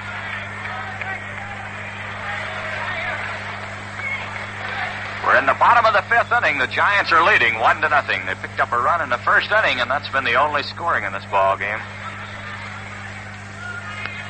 Terry gets ready. Makes a quick throw to first. Jose back in time. Pagan is not taking a big lead right now. Here's the pitch. Curveball, he struck him out. Jack Sanford goes down swinging on the curve. No runs, no hits, no errors, one man left, and the score at the end of 5, the Giants 1, the Yankees nothing. Hello. Hello what? Isn't that a 63 Chrysler 300? It sure is. The exciting Chrysler 300 convertible for 63 with a crisp new custom look. Crisp in its lines, crisp in the way it moves. This car is a direct descendant of the famous sports model. It's the big, beautiful step ahead in performance. And there's a brand new custom look inside the Chrysler 300. The comfortable bucket seats are individually adjustable and available in genuine leather. There's a thrill waiting for you at your Chrysler dealers when you test drive this exciting convertible. The Chrysler 300 for 63. The crisp new custom look. A product of Chrysler Corporation. Where quality is engineered into every car. Well, the Yankees will have the top of the batting order coming up here in the 6th inning. Tony Kubek will lead off. He'll be followed by Bobby Richardson, then Tom Tresh. It's a 1-0 ball game. San Francisco out in front of New York. Kubek's 0 for 2. He bounced to the second baseman in the first inning, flied to center field in the third. Tony, a left-handed batter. Here's the first pitch. Ball outside. 1 ball and no strikes. Davenport is in close at third. Jim's a step or 2 in front of the bag on the edge of the infield grass. And McCovey is in a couple of steps from first base. Here's the 1-0 pitch. Outside, way outside with this one. Ball 2 and no strikes. Giants in the outfield play Kubek pretty much straight away. Well, Lou has moved in a few steps in left field. Matty Lou, Philip Lou is in right field, and Willie Mays in center field. Sanford ready. Here's the 2-0 pitch. Right down the middle with a fastball. Kubek was taking all the way on this one. A ball 2 and a strike 1 count.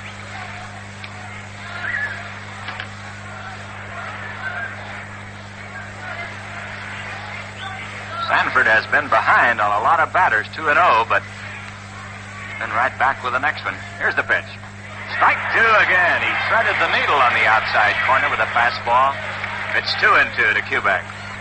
That has been Sanford's strong pitch all day. The fastball just getting the corner when he was behind the batters. So he's even the count to Kubek. Tony waiting. Here it is. A swing and a miss. He struck him out on a curveball. Tony Kubek goes down swinging. 1 away, and the batter will be Bobby Richardson. Strikeout number 3 for Sanford. Richardson has bounced to the shortstop both times to the plate. The last time he was out on a good play by Pagan. Sanford delivers outside, a curve breaking down and away. 1 ball, no strikes. Bobby, a little right-handed batter. Keeps that third baseman right in on top of him. He's a good bunter, a good base runner.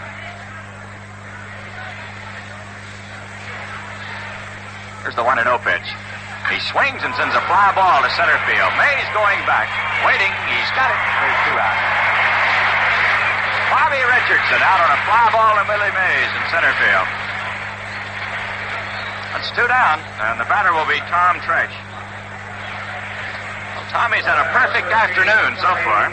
He walked in the first inning, and he singled in the 4th. He got the first hit off Sanford, a pop fly bunt that fell off the glove of Jack behind the mound.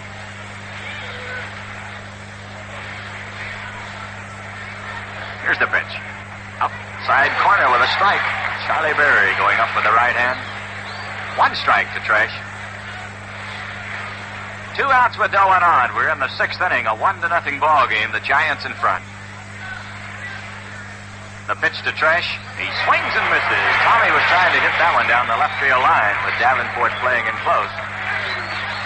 2 strikes. He's been using a pretty set pattern, Sanford has. That fastball outside and then really snapping off the curveball, breaking it down and into the left-hand hitter, trying to tie him up, using the back kneecap for the target as far as the curveball is concerned. He's had real good control of both pitches. Jack looking in to get the sign. Here's the 2-strike pitch. Outside and low. Fastball down and away. 1-2 to Tresh.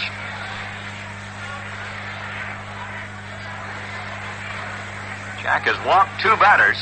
He's been behind a lot of batters, but he's been amazing with the 2-0 pitches today. Goes into the windup. Here's the 1-2 pitch. Outside with this one. 2-2 to Tresh. That's about as far as he wants to go. He hasn't thrown him the curveball yet. He was able to get long on a strikeout with the curveball. He got Kubek in this inning with a curveball. So far, he has just gone to 2 fastballs when he got way ahead of Tresh.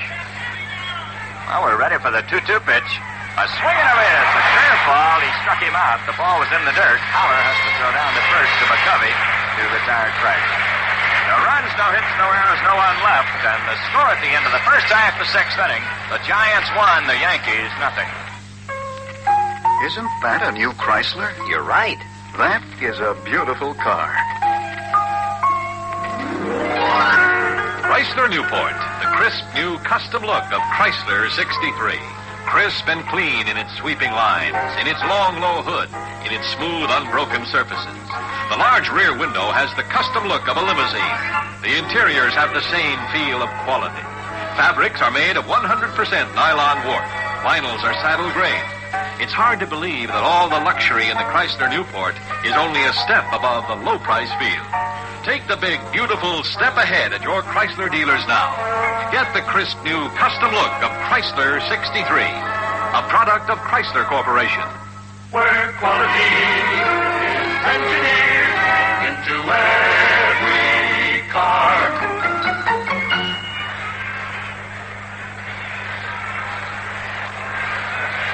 It's the bottom of the 6th inning here at Candlestick Park in San Francisco. The Giants are out in front of the Yankees by a score of 1-0. The lone run in this ball game coming back in the very first inning. Chuck Heller will lead it off for the Giants. He'll be followed by Philippe Alou and then Matty Alou. The Yankees have no runs on 2 hits. They have no errors. And the Giants have 1 run on 1 hit and no errors. That 1 hit was a double from Chuck Heller leading off in the very first inning. And on the double, Maris had the ball in his glove, a sensational shoestring catch. But in trying to hold his balance, he knocked it out and rolled away. And Heller raced into second with a double. Chuck, a left-handed batter. Drew a walk on his last trip. Terry delivers. There's a ground ball down the first baseline. Long has it on the big hop. Flips to Terry and plenty of time to get Heller. That's 1 away. And the batter will be Philippe Alou. Alou sacrificed in the first inning. In the 3rd inning, he fouled to the 3rd baseman. So he's 0 for 1 in this game officially. Right-handed batter. Yankees shift around to left field. Ralph Terry delivers a curve. It's lined in the left center field. There's Mantle racing over to cut it off. Alou is on his way to second, but he's going to hold up and go back as Mantle comes in with a strong throw. Alou went about halfway down to second and made the turn and raced back. Real fine defensive play by Mickey Mantle, keeping Philippe Alou at first base to keep the double play in order. Philippe Alou can really run. It looked like extra bases for him, but Mantle cutting over. A fine play. These are the overlooked plays as far as defensive ability, as the great knack of the outfielder to cut that ball off to keep the double play in order. Here's Matty Alou. He's 0 for 2 in the game. He hits a high fly ball into right center field. Mickey Mantle is cruising over, camps under it. He's got it, and there's 2 outs. Matty Alou swinging on the first pitch. Goes out on a fly to Mickey Mantle. That's 2 down. And the batter is Willie Mays, and you can hear the reaction of this crowd.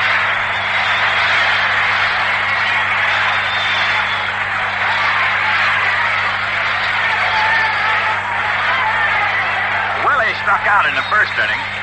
In the fourth inning, he popped to the second baseman. Batting with a runner at first base, 2 outs. We're in the bottom of the sixth inning. Here's the pitch. He swings and fouls it back. 1 strike to Mays. The Giants lead 1-0. They picked up a run in the first inning. The hits are all even at 2 apiece.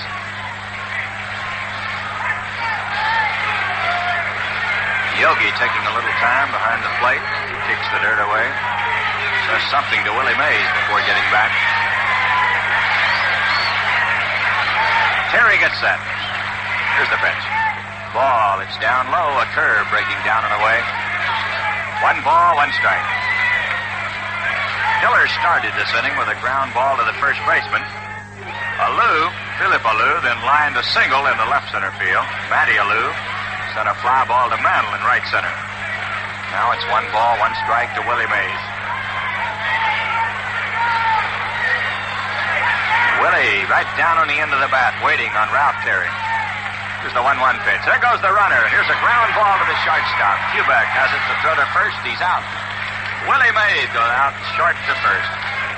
No runs on 1 hit to no errors. 1 man left. And the score at the end of 6, the Giants 1, the Yankees nothing. Have you heard about the automobile industry's first 5-year or 50,000-mile warranty? 5 years?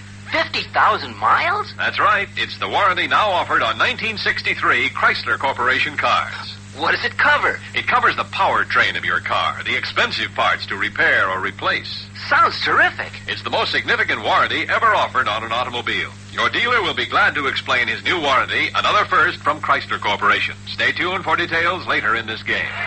Well, let's pause here. 30 seconds for station identification.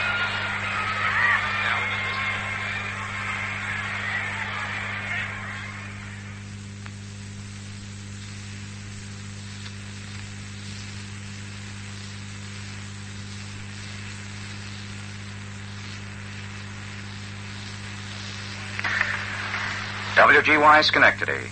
It's amazing how a Major League team can snap back fast when it's down.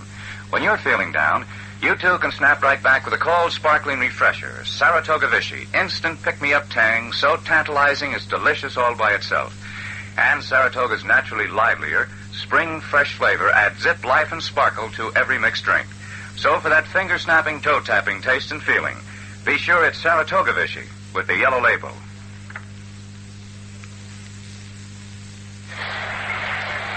Mickey has just asked plate umpire Charlie Berry to have a look at the baseball. Charlie looked it over and said it was okay.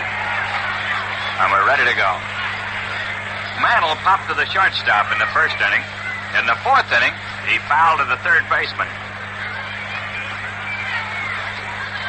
Sanford has had Mantle reaching for the fastball outside, and Mickey has been going out to get it, and he's been popping it up. Oh, we'll see if he continues to pitch him that way, Joe. Here's the first pitch. Fastball in tight. 1 ball or no strikes. That could have been a decoy just to push him back and then go outside again. There's always 2 schools of thought. One of them, you keep pitching until a fellow proves to you that he can hit it. The other way is to think that he's looking for that particular pitch and go opposite. Sanford looking at it. Now he starts his wind-up and then he stops. Jack has been using a lot of delaying tactics on the batter today to keep him waiting. Here's the 1-0 pitch. Inside again. He pushed him back once more with a fastball. A ball, 2, and a no-strike count.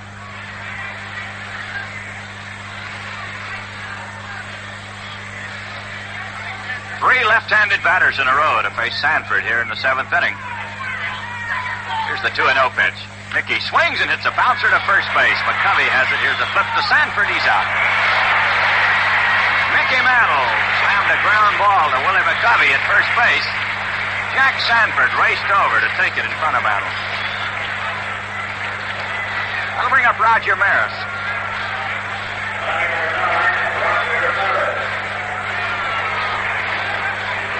Roger drew a walk in the second inning. In the fourth inning, he fouled to the catcher. And once again, the shift goes on for Maris as Pagan moves over on the second base side of the infield, along with Hiller and McCovey.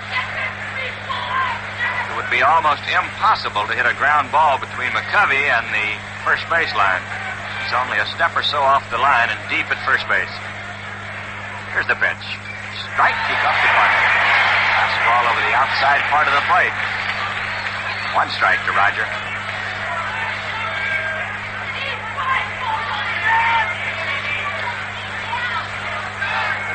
Sanford into the windup. Here's the pitch. A ground ball hit to the second baseman. Miller has it. The flip to McCovey. He's out. Roger Maris goes out. Second to first. That's 2 down. And the batter will be Yogi Berra. Yogi bounced into a double play in the second inning. In the 5th inning, he was out on a short fly ball to left field. Batting now with 2 outs, no one on here in the top of the 7th. Giants 1, the Yankees nothing.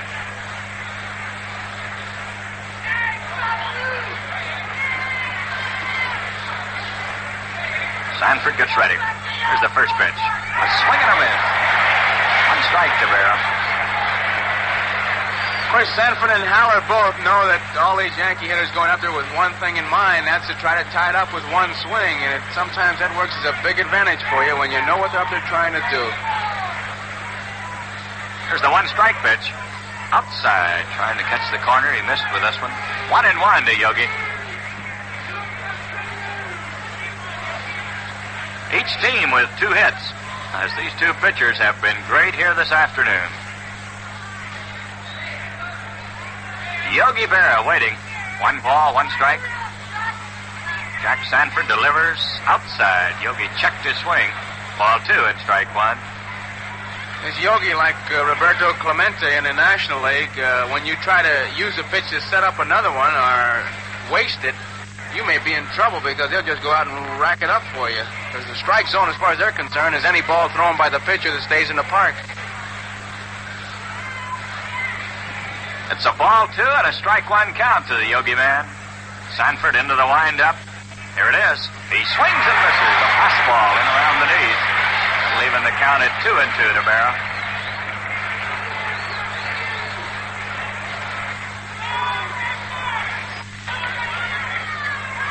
Jack gets ready.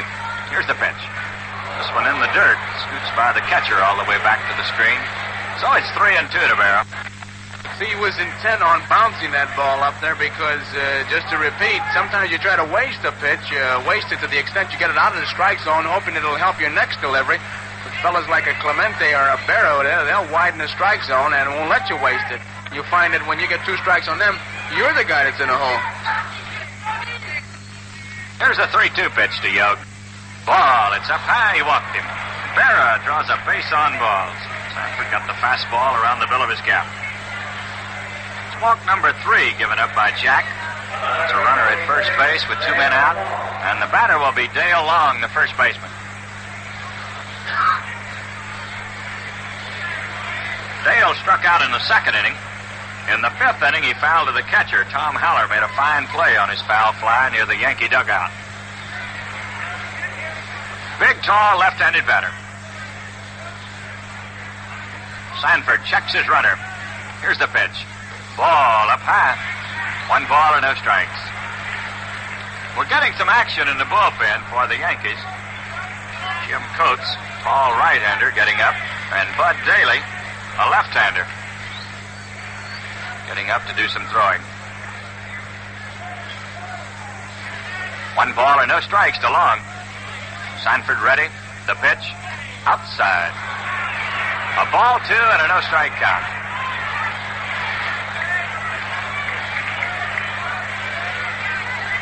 Sanford is trying to keep the fastball on the outside part of the plate away from these big left-handed batters, protecting a 1-run lead here in Candlestick Park. Here's the 2-0 pitch. Strike. He caught the corner with this one. A ball 2 and a strike 1 count. He's not giving in to him. He's still in the outside corner. When you get ahead of that pitcher, 2 balls, no strikes, or 3-1 or 3-0, you can say to yourself, I want a particular pitch in a particular spot. It's not only looking for a fastball. You can say to yourself, I want that low inside fastball. And all that was a strike. Long didn't think it was inside enough. Here's the pitch. Outside. This one just off the corner, so it's 3-1 to Long. Dale is checking with Grossetti to see if the hit sign is on. You come down that 6th, 7th, 8th, and 9th inning, and you get to that game situation, and here it is where your pitcher has to make the pitch. It's the challenge right now because a one-run lead, it's on at first base, and it's a 3-1 count. It's Sanford against Long. Jack gets set. Here's the 3-1 pitch. He swings and pops it up behind the plate. Haller is coming back. He's got the room on it, and he makes the catch. Dale Long fouls to the catcher. No runs, no hits, no errors, one man left, and the score at the end of the first half of the 7th inning, the Giants won, the Yankees nothing. Here are the details on the new 5-year or 50,000-mile warranty on 1963 Chrysler Corporation cars. Your authorized Chrysler Motors Corporation dealer's warranty against defects in material and workmanship covers the powertrain. This means that Chrysler will replace or repair for 5 years or 50,000 miles, whichever comes first, all these important parts. The engine block, head, and internal parts. The transmission case and internal parts, excluding the manual clutch. The torque converter, the drive shaft, the universal joints, excluding dust covers. The rear axle and differential, and rear wheel bearings, provided the car has been serviced at reasonable intervals according to Chrysler's certified car care schedules. Factory-approved remanufactured parts may be used for replacement. As you know, these are the expensive parts to repair or replace, and the warranty has a certificate for change of ownership. See your authorized Chrysler Corporation dealer and ask about his new 5-year or 50,000-mile warranty. Another first from Chrysler Corporation. Well, it's the bottom of the 7th inning. The Giants are out in front of the Yankees by a score of 1-0. Willie McCovey will lead it off for San Francisco in the 7th inning. He'll be followed by Tom Haller and then Jim Davenport. Action continues in the Yankee bullpen. Ralph Terry is scheduled to be the second batter in the 8th inning, and more than likely we'll have a pinch batter for him. So Ralph Houck is getting a couple of pitchers loosened up in the bullpen. There's McCovey. Bounced to the first baseman in the 2nd inning. Struck out in the 4th.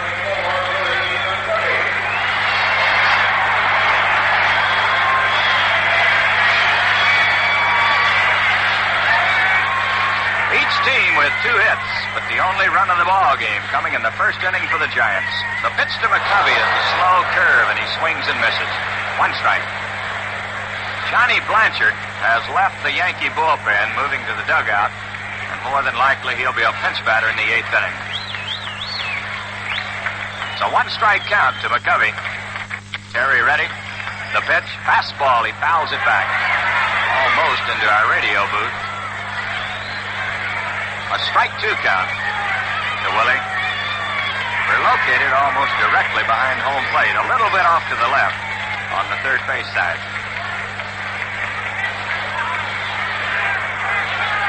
Ralph Terry with a new baseball, rubbing it up. Willie McCovey standing in. Big fella right down on the end of the bat. Terry gets ready. 2-strike pitch. There's a long run.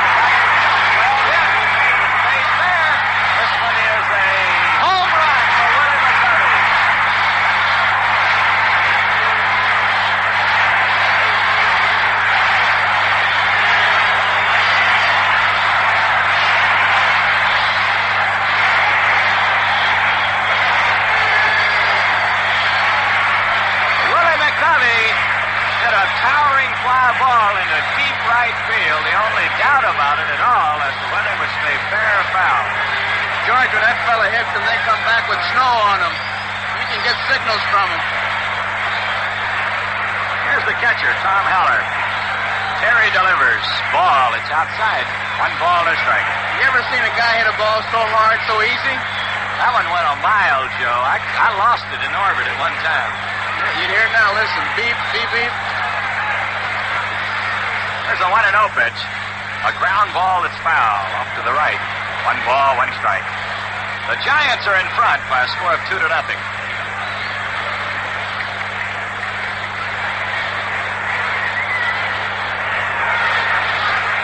the crowd is still buzzing from this long home run off the bat of Willie McCovey.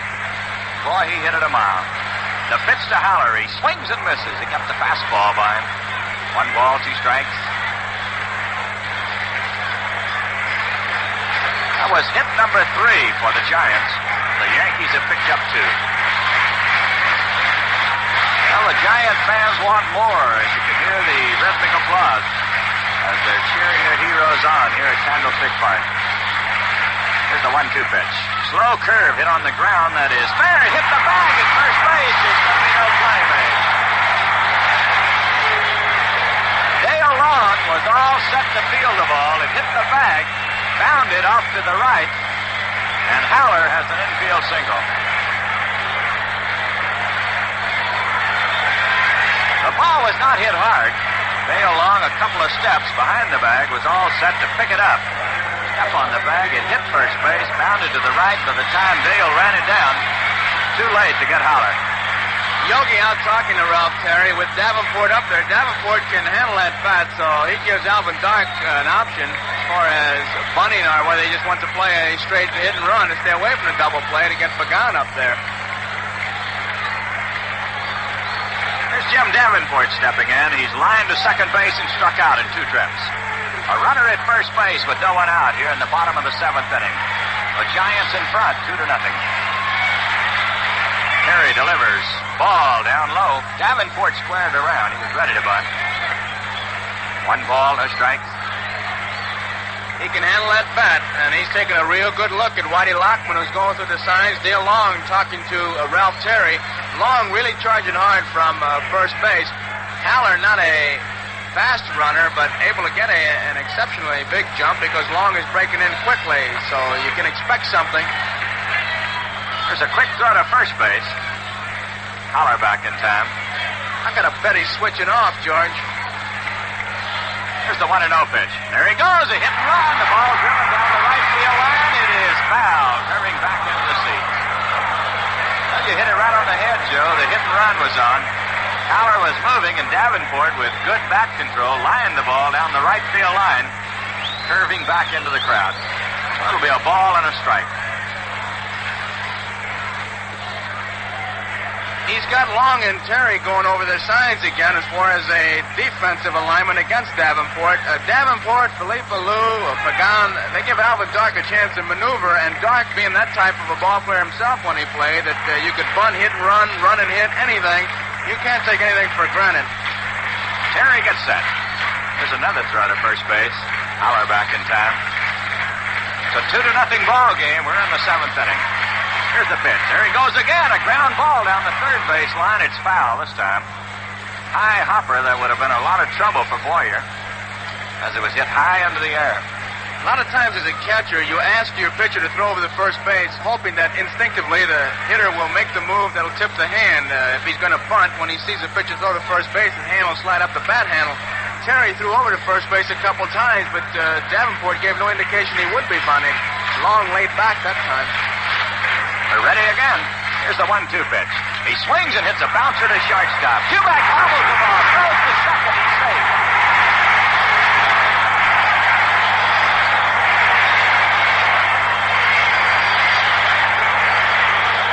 Tony Kubek bobbled the ground ball in his anxiety to get the double play. Then he picked it up and threw late to Bobby Richardson, so everybody's safe. It'll be an error charged against Kubek.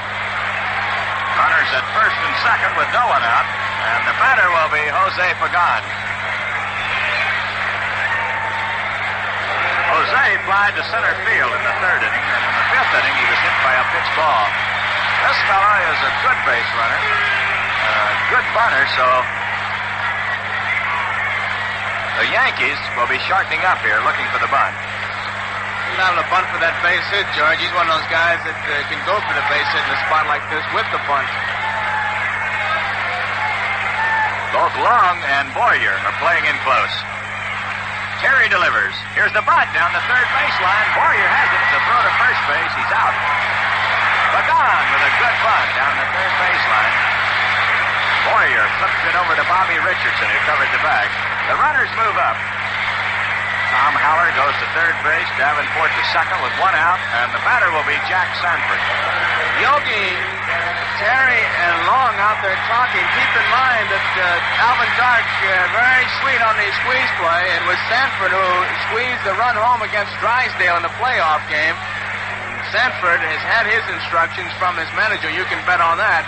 And as he takes a look down at Whitey Lockman, he just wants kind of a confirmation, which tells him that Dark was able to get the message through to Whitey Lockman. But those Yankees, you can bet, will be expecting anything.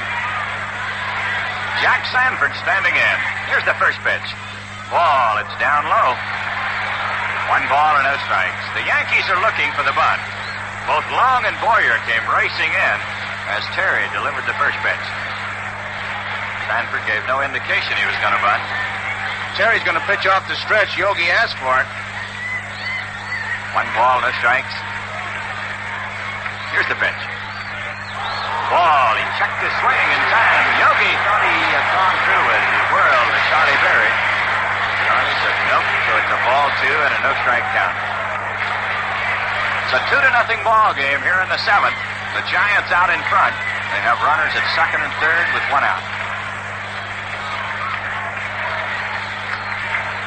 Willie McCovey opened this inning with a long home run. Here's the pitch to Sanford. Strike, he got the fastball over. A ball 2 and a strike 1 count.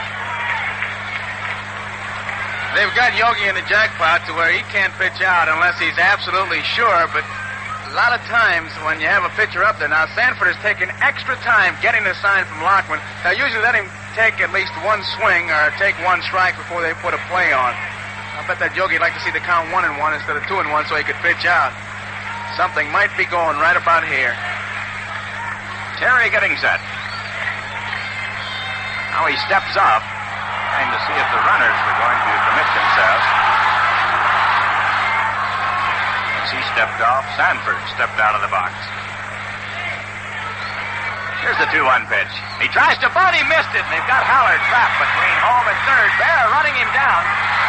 Here's the throw from Boyer now to the first baseman Long, who runs him back, and he is tagged out at third base. The squeeze play was on. Sanford missed the ball, and Yogi trapped Haller between third and home. He threw to Boyer. Boyer threw to Long, who was backing up Berra, and Dale Long ran him back to third. Threw the ball to Kubek, who put the tag on Haller. George, being in the jackpot, 2 balls and 1 strike, Yogi couldn't pitch out, as we mentioned, but he went to the next best thing, which was the breaking ball, and Sanford missed it, and of course it breaks up the play. They let him take that 1 strike and then put the play on. If it doesn't work, you can see what happens for you. So the Giants have a runner at second base with 2 outs, and it's a ball 2 and a strike 2 count to Jack Sanford. With 2 outs, the infield moving deep. Here's the pitch. Here's a line drive. Harris up for the ball. Here's the throw to the plate. Going to be close. He is out at the plate.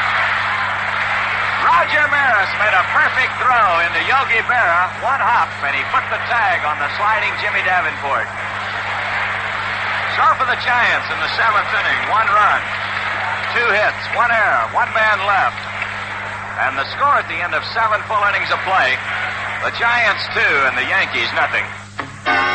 Driver, what kind of a car is that ahead of us? That's a 63 Chrysler 300. Very impressive.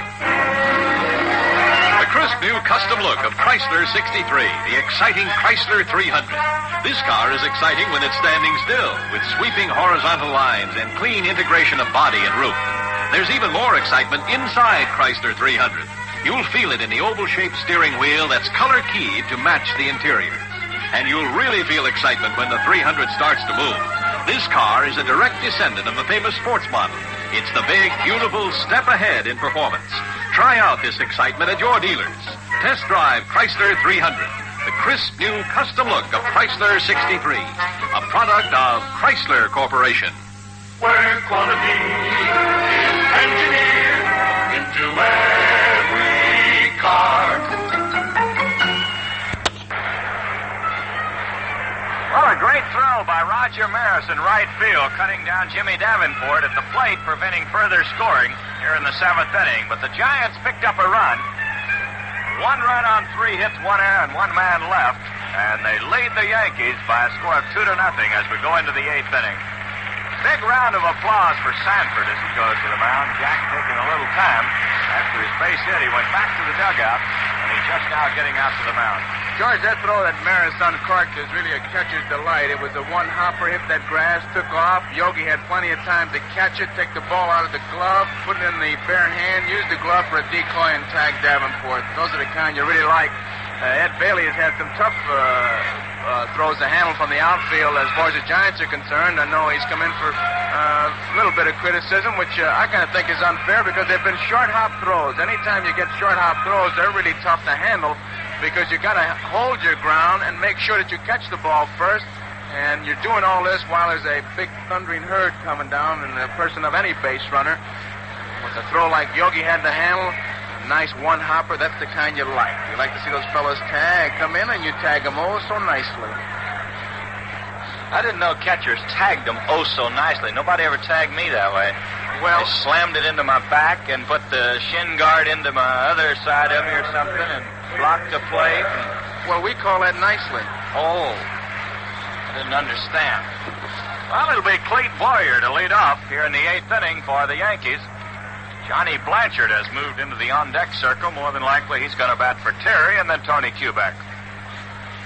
Boyer's had 1 hit and 2 trips today. Flied to center field in the 3rd inning, single to left in the 5th inning. Sanford ready, and here's the first pitch. Strike, he got a fastball over around the knees.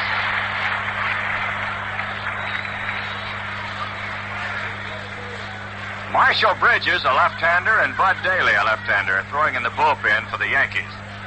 We'll have a new pitcher in the bottom of the 8th inning. Here's the 1-strike pitch. A swing and a miss. He got the curveball by him, breaking down and away. Strike 2 to Boyer.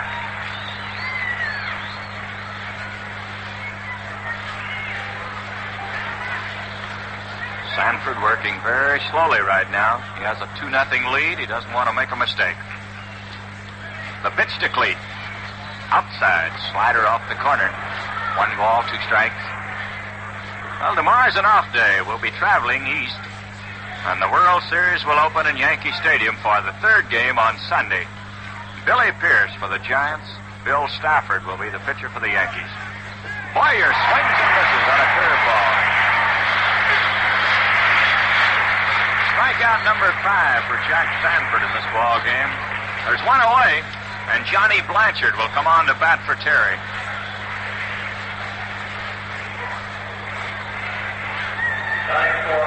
Terry seeking his first World Series win really has to leave in a tough spot. Georgie has pitched a tremendous ball game. When you hold a giant ball club as loaded with power as this one is and give up only 2 runs like he has, and have to leave, it's one of those games where somebody has to win and somebody has to lose, but the best way you can put it. Terry pitched a tremendous ball game. He has, Joe, and his mound opponent Sanford has pitched even a better ball game. Here's the pitch to Blanchard. Ball outside, 1 ball, no strikes. Jack has been a tough man today. He's given up 2 hits. Single to Tresh in the 4th inning on a pop fly bunt, and a line single to left by Boyer. That was back in the 5th inning. Here's the 1-0 pitch. Strike, he comes to corner with this one. 1-1 to Johnny Blanchard. Johnny, a left-handed batter. This fellow has been a pinch hitter deluxe for the Yankees. Had a big home run pinch hitting in the World Series last year against Cincinnati. Home run that tied the score in the 8th inning. The Yankees won it in the 9th on a homer by Maris. Sanford taking a little time as he looks in. Here's the 1-1 pitch. A swing and a miss. Fastball around the knees. 1 ball, 2 strikes.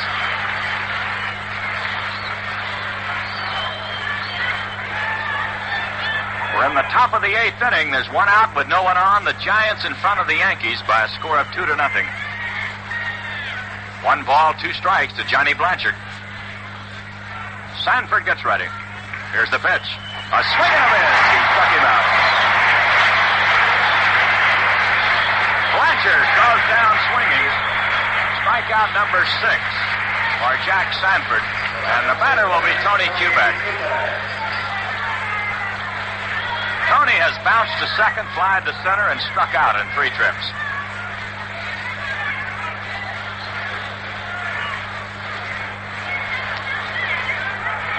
Sanford said before the ball game, Joe, that he was going to go as far as he could, as hard as he could, and he's going mighty strong here in the 8th inning. The pitch to Tony Kubek. Down low. 1 ball, no strikes. Still appears to have real good stuff, too, George. Haven't been many balls hit to that outfield. Bud Daly has taken his seat in the bullpen. Marshall Bridges continues to throw. Here's the 1-0 pitch. Strike, a fastball in around the knee. 1-1 to Kubek.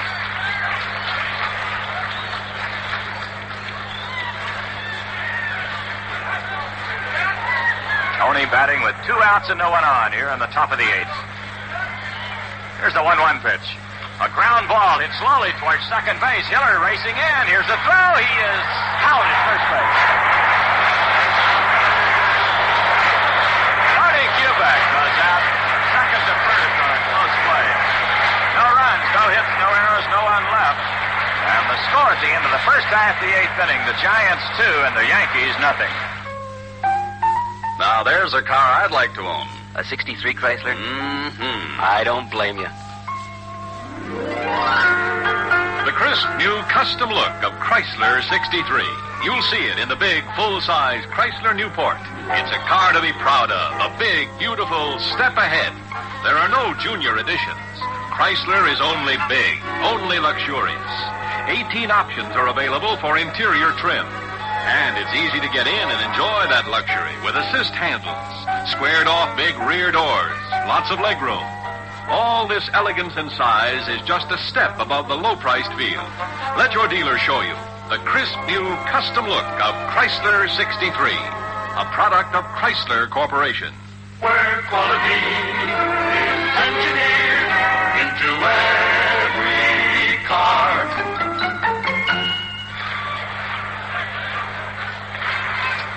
That's the bottom of the 8th inning. The Giants out in front by a score of 2-0. Chuck Hiller, the second baseman, will be the leadoff man. He'll be followed by Philippe Alou and then Matty Alou. And a new pitcher coming on for the Yankees here in the bottom of the 8th inning. It's a left-hander, Bud Daly. Bud won 7 and lost 5 during the regular season. Appeared in 43 ball games. So Daly has reached the mound and started his warm-up tosses. And the Yankees have made their first pitching change in this 1962 World Series. Daly won't overpower you with this stuff. He has a big, wide-breaking curveball, another one of these change-of-speed pitchers, and he throws a knuckleball.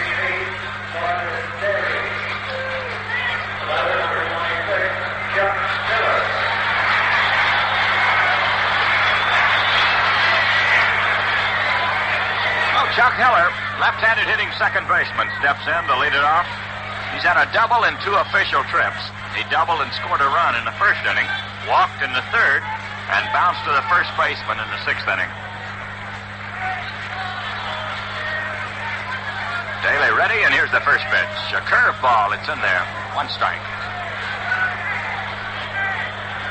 The Giants got 1 run in the first on a double, a sacrifice, and a ground ball. They picked up another in the 7th on a home run by Willie McCovey. There's another curve. It's outside. 1 ball, 1 strike. Daly throwing that big, slow curveball. As Hiller's got a flit gun up there. He can spray that ball all over, and he'll be trying to punch that ball in the opposite field. Here's the 1-1 pitch. A curve. He swings and misses. 1 ball, 2 strikes. The big roundhouse curveball. As Joe told you, he'll flip a lot of them up there. That's the kind that'll pop your shoestrings, George. Daly into the windup. Here's the 1-2 pitch. A curve, he pops it up outside of third. Boy, you're racing over. He's there. He's got it.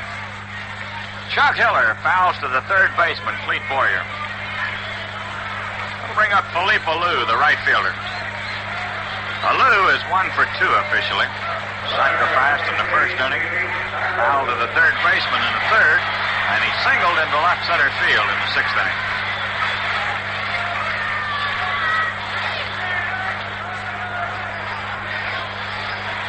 Marshall Bridges and Jim Coates are throwing in the bullpen for New York down the right field line. Here's the pitch to Alou. Curve, it's inside. It gets by the catcher and goes all the way back. 1 ball and no strikes. Philip Alou, a strong right-handed batter. Batting with 1 out, no one on. We're in the bottom of the 8th inning. The Giants 2 and the Yankees nothing. Giants trying to get even in this 1962 World Series. Yankees won yesterday behind Whitey Ford 6-2. Here's the pitch. Alou takes it outside. Ball 2 and no strikes.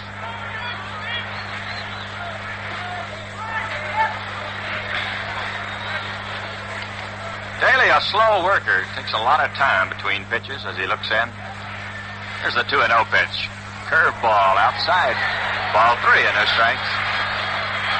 Fellow like Bud Daly or Stu Miller in this ballpark have to really use Kentucky windage. They throw that ball up there. They better kind of gauge that wind a little bit. Daly wanted a new baseball. He tossed that one into Berra. Charlie Berry made the exchange. Here's a 3-0 pitch. Upside. Philip Alou draws a walk.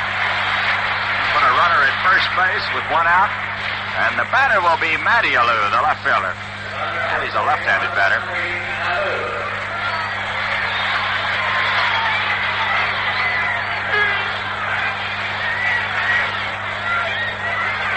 Matty drove in the first run of the game in the first inning when he drilled a ground ball to the second baseman with a runner at third base and 1 out. He bounced to first base in the 4th and flied to center field in the 6th inning. Daly delivers. There's a curve and it's in there. 1 strike. The Yankees are looking for the bunt. Boyer came racing in on that pitch. They figured that Alou, a left-handed batter, might be bunting the runner down to second to give Willie Mays a chance to drive him in.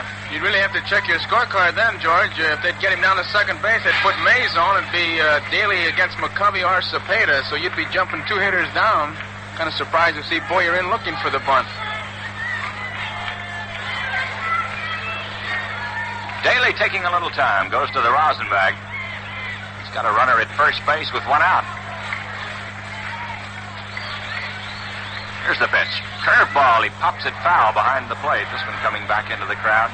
A strike 2 count.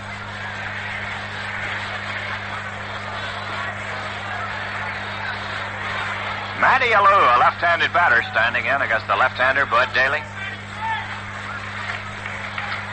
Chuck Hiller, the first batter in this inning, fouled to the third baseman. Felix Alou walked on 4 straight pitches. Now Matty Alou, the batter, with a strike 2 count. A 2-0 ball game. The Giants in front. Here's the pitch. Fly ball hit down the right field line. This one is curving foul back into the crowd. Roger Maris racing over to the seats, but this one some 5 or 6 rows back in. Still strike 2. I believe Alou broke his bat on that one. Goes back to the dugout to get a new one. When they break down the basics of pitching, they say that pitching is keeping the hitter off stride, and that Daly does a pretty good job of that. I tell you, he looks like the guy at the carnival, a little dart thrower, a little bit here, a little bit there, puts a little on, takes a little bit off, curveball. He's had Alou way out in front. Well, Matty gets a new bat and gets back in. Little left-handed batter. He's right down on the end of the bat. Daly gets set. Here's the pitch. Fastball outside, just off the corner. 1 ball, 2 strikes. Daly is keeping an eye on Alou at first base. Felix a fast base runner, and Daly wants to give Yogi a chance to cut him down if he starts for second. 1 ball, 2 strikes. Daly checks his sign. Here's the pitch. Way up high, gets away from Berra, but no chance for Alou to move up. Yogi reached up, knocked it down, then he grabbed it with his bare hand. A real good play by Yogi, George. The way he's been pitching him outside, and this one looked like a little bit almost behind him. Yogi with quick hands.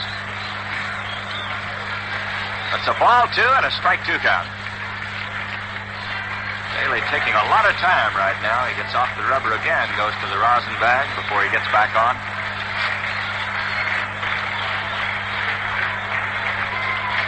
Matty Alou standing in, waiting. There's a quick throw to first base. Daly back in time.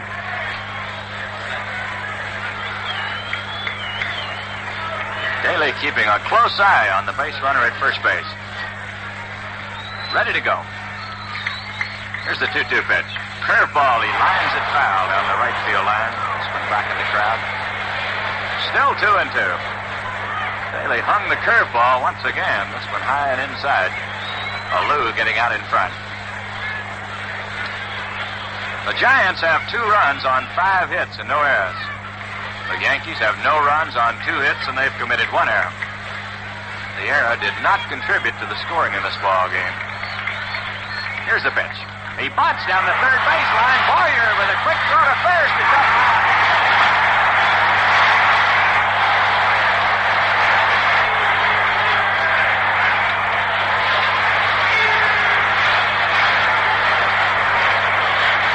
With 2 strikes on him, Matty Alou bunted down the third baseline. He bunted the ball hard. Boyer raced in, grabbed it, made a quick off-balance throw to first base. It was too high, and it'll be an infield single for Matty Alou.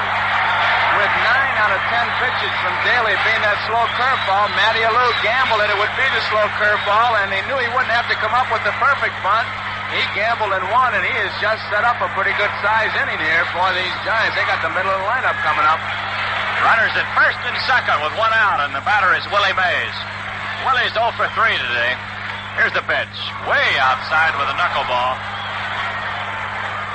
1 ball, no strikes. The Yankees are deep on the infield. They're looking for something on the ground they can turn into a double play. Felix Alou at second base, Matty Alou at first base, 1 out in the 8th inning. The Giants 2 and the Yankees nothing. Daly gets set. Here's the 1-0 pitch. Strike. He got a slow curveball over.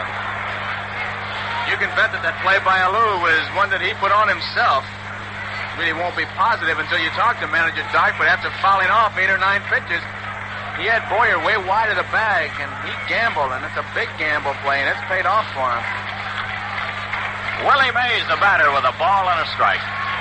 2 on, 1 out in the 8th. Daly gets set. There's a quick throw to second. Nope, he held the ball. He whirled and made a fake throw down to second. Richardson coming over behind Alou, but no chance to get him, so Daly just holds the ball. 1 ball, 1 strike.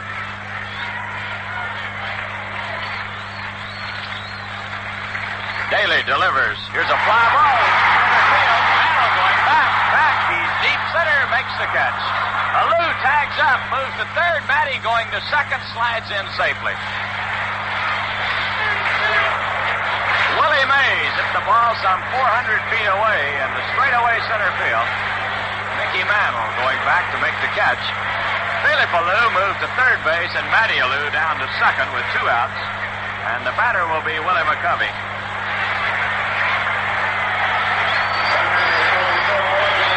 McCovey's had 1 hit today. That was a home run in the 7th inning.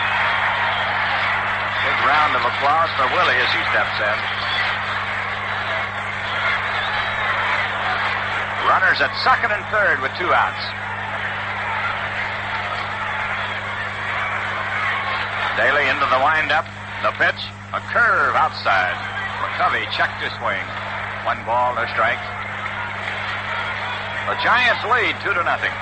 Daly didn't give Philippe Alou much of a look at third base. Here's the 1-0 pitch. A curveball hit on the ground. Richardson, a good play. Here's the throw to first. He's out. Bobby Richardson made a great play as he went to his left. One-handed pickup, flipped it over to Dale Long. No runs on 1 hit. There were no errors. 2 men left, and the score at the end of 8. The Giants 2 and the Yankees nothing. What is that? That's a new Imperial. Beautiful. Is yours a fine car home? Then you'll want to look at Imperial for 1963. It's America's biggest, roomiest fine car, with true 3-passenger comfort in the front seat, greatly increased head and leg room. Imperial 63, America's most carefully built automobile. This is Chrysler design and styling at their most gracious, most lavish. Imperial, the car for the man who puts fineness before everything. Its interiors are available in 21 different combinations, including genuine leather. A fine car? Your dealer invites you to drive the finest in the land, Imperial, a product of Chrysler Corporation. Where quality is engineered into every car.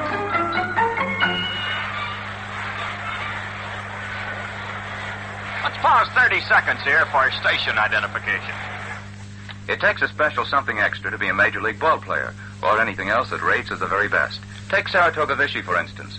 Saratoga's naturally good, naturally lively, spring fresh flavor adds that extra snap and extra sparkle to every drink. In fact, Saratoga Vichy has such extra tantalizing flavor, it's delicious all by itself.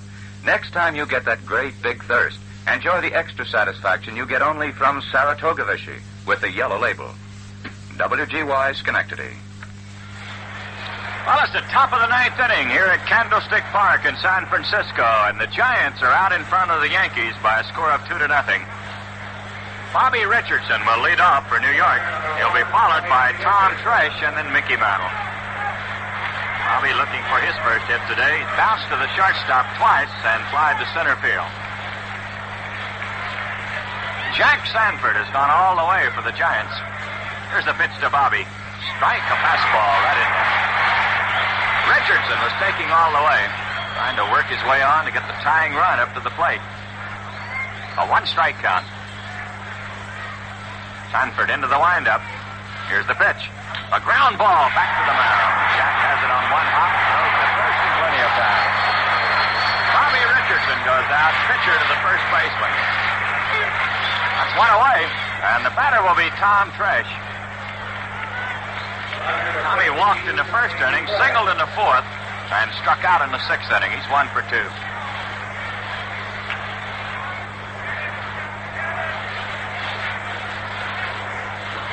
Sanford will be trying to keep Tresh off of there.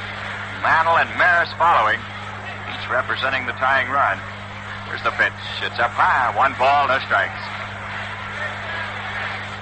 A 2-0 ball game in the top of the ninth inning. Sanford has given up but 2 hits. One a bunt single, one a line single to left field. Here's the 1-0 pitch. He swings and hits a bouncer to second. Miller has it to go to first. He's out. Tommy Tresh goes out second to first. That's 2 down. It'll leave it up to Mickey Mantle.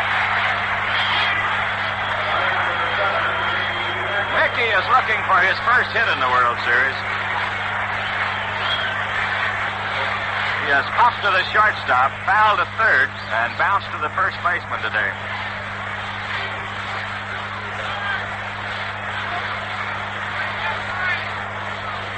Tom Haller, the catcher, goes out to the mound for a short conversation with Sanford. We're in the top of the ninth inning. There's 2 outs with no one on. Sure, George, that Haller was just reminding Sanford he's got a 2-run lead. Mantle will be trying to get on, and Mantle, of course, can bunt that ball. They need a base runner. And the last thing you want to impress on your pitcher's mind is to make him hit his way on. You don't want to walk him on to get that tying run up there.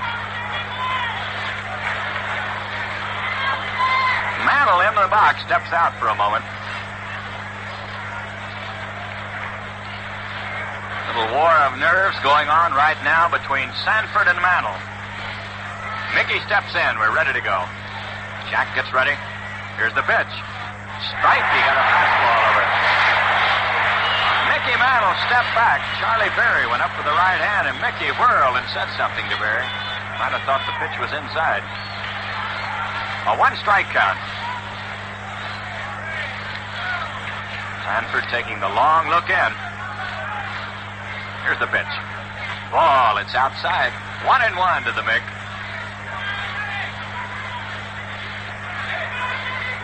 Well, both the Giants and the Yankees will be flying out of here right after this ball game, back to New York, where the World Series will resume on Sunday at Yankee Stadium.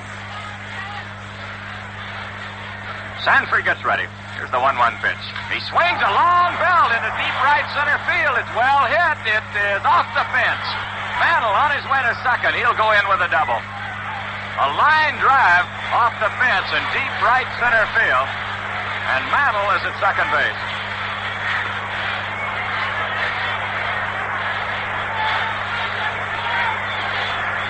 So with a runner at second and 2 outs.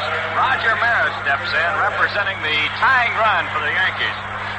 That's the first base runner at second base for the Yankees since the 4th inning, when Tom Tresh had a bunt single and stole second.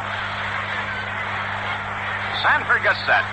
The pitch to Maris. A ground ball hit hard into second base. Hiller has it to start at first. Chuck Hiller made a fine play as he raced to his right, made a backhand pickup, and flipped it over to O'Covey in time to get Roger Maris. In the 9th inning, no runs on 1 hit. No errors, 1 man left, and the final score of this ball game, the Giants 2, the Yankees nothing. In 1 moment, we'll be back to review the highlights of this game for you. Here are more details on the new warranty described earlier in this game. The new 5-year or 50,000-mile warranty on 1963 Chrysler Corporation cars. This is the most important warranty ever offered on an automobile. It covers the powertrain, the workhorse of your car, the expensive parts to repair or replace. And the warranty is transferable if you sell the car. See your dealer for full details on the industry's first 5-year or 50,000-mile warranty from Chrysler Corporation. Well, Jack Sanford pitched a dandy here today as the Giants evened it up, winning 2-0. And here's Joe Garagiola with all the highlights. Well, the highlights as far as the scoring was concerned, the little sacrifice bunt by Felipe Alou proved to be enough as far as Jack Sanford was concerned, who came up with the shutout. The way the scoring went, Hiller hit a ball in the very first inning down the right field line. Roger Maris, a tremendous effort, came up with the ball, had the ball in his glove, but it looked like the momentum carrying him beyond the right field foul line. He dropped the ball, and it was a 2-base hit for Chuck Hiller. Alou then making sure that he would get the ball to the right side, willing to take the out for the base, bunted the ball to make sure he got it over there, bunted it to Dale Long, who stepped on first for the unassisted put-out, and Hiller took third. And then Matty Alou bounced out from Richardson to Long, and that was 1 run. The other Giant run was a tremendous blast by Willie McCovey, who was in the lineup replacing Orlando Cepeda, and that came in the 7th inning. That was a scoring for the Giants. Jack Sanford, the shutout winner, and the tough luck loser was Ralph Terry. Terry, who is still seeking his first World Series win, pitched a fine ball game, had to leave the ball game in the 7th inning, replaced by Bud Daly. But Jack Sanford just outpitched him. Sanford, only 4 balls to the outfield. 3 to Willie Mays, and 1 to Matty Alou in left field. To go by the strength of Sanford's pitching, only 2 men reached the second base. That was Mickey Mantle in the 9th inning and Tom Tresh back in the 4th inning when he stole. Some defensive plays. Roger Maris, a fine throw to get Davenport on the Sanford base hit. Seemed like that was going to be a play to pick these Giants up after a squeeze play didn't work out for him. Sanford hit the ball to right field, but Maris with the perfect throw able to get the base runner Davenport. So Jack Sanford, who has been a tough pitcher for these Giants, and as far as complete games go, during the regular season he had 13 of them. He had 2 shutouts, and he has never pitched a bigger shutout in his life, George, than he pitched here this afternoon as they beat the New York Yankees by the score of 2-0.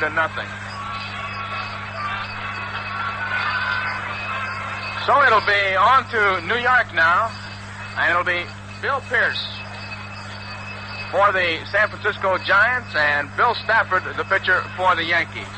This broadcast is authorized under broadcasting rights granted by the Commissioner of Baseball solely for the entertainment of our listening audience, and any publication, rebroadcast, or other use of the descriptions and accounts of this game without the express consent of the Commissioner is prohibited.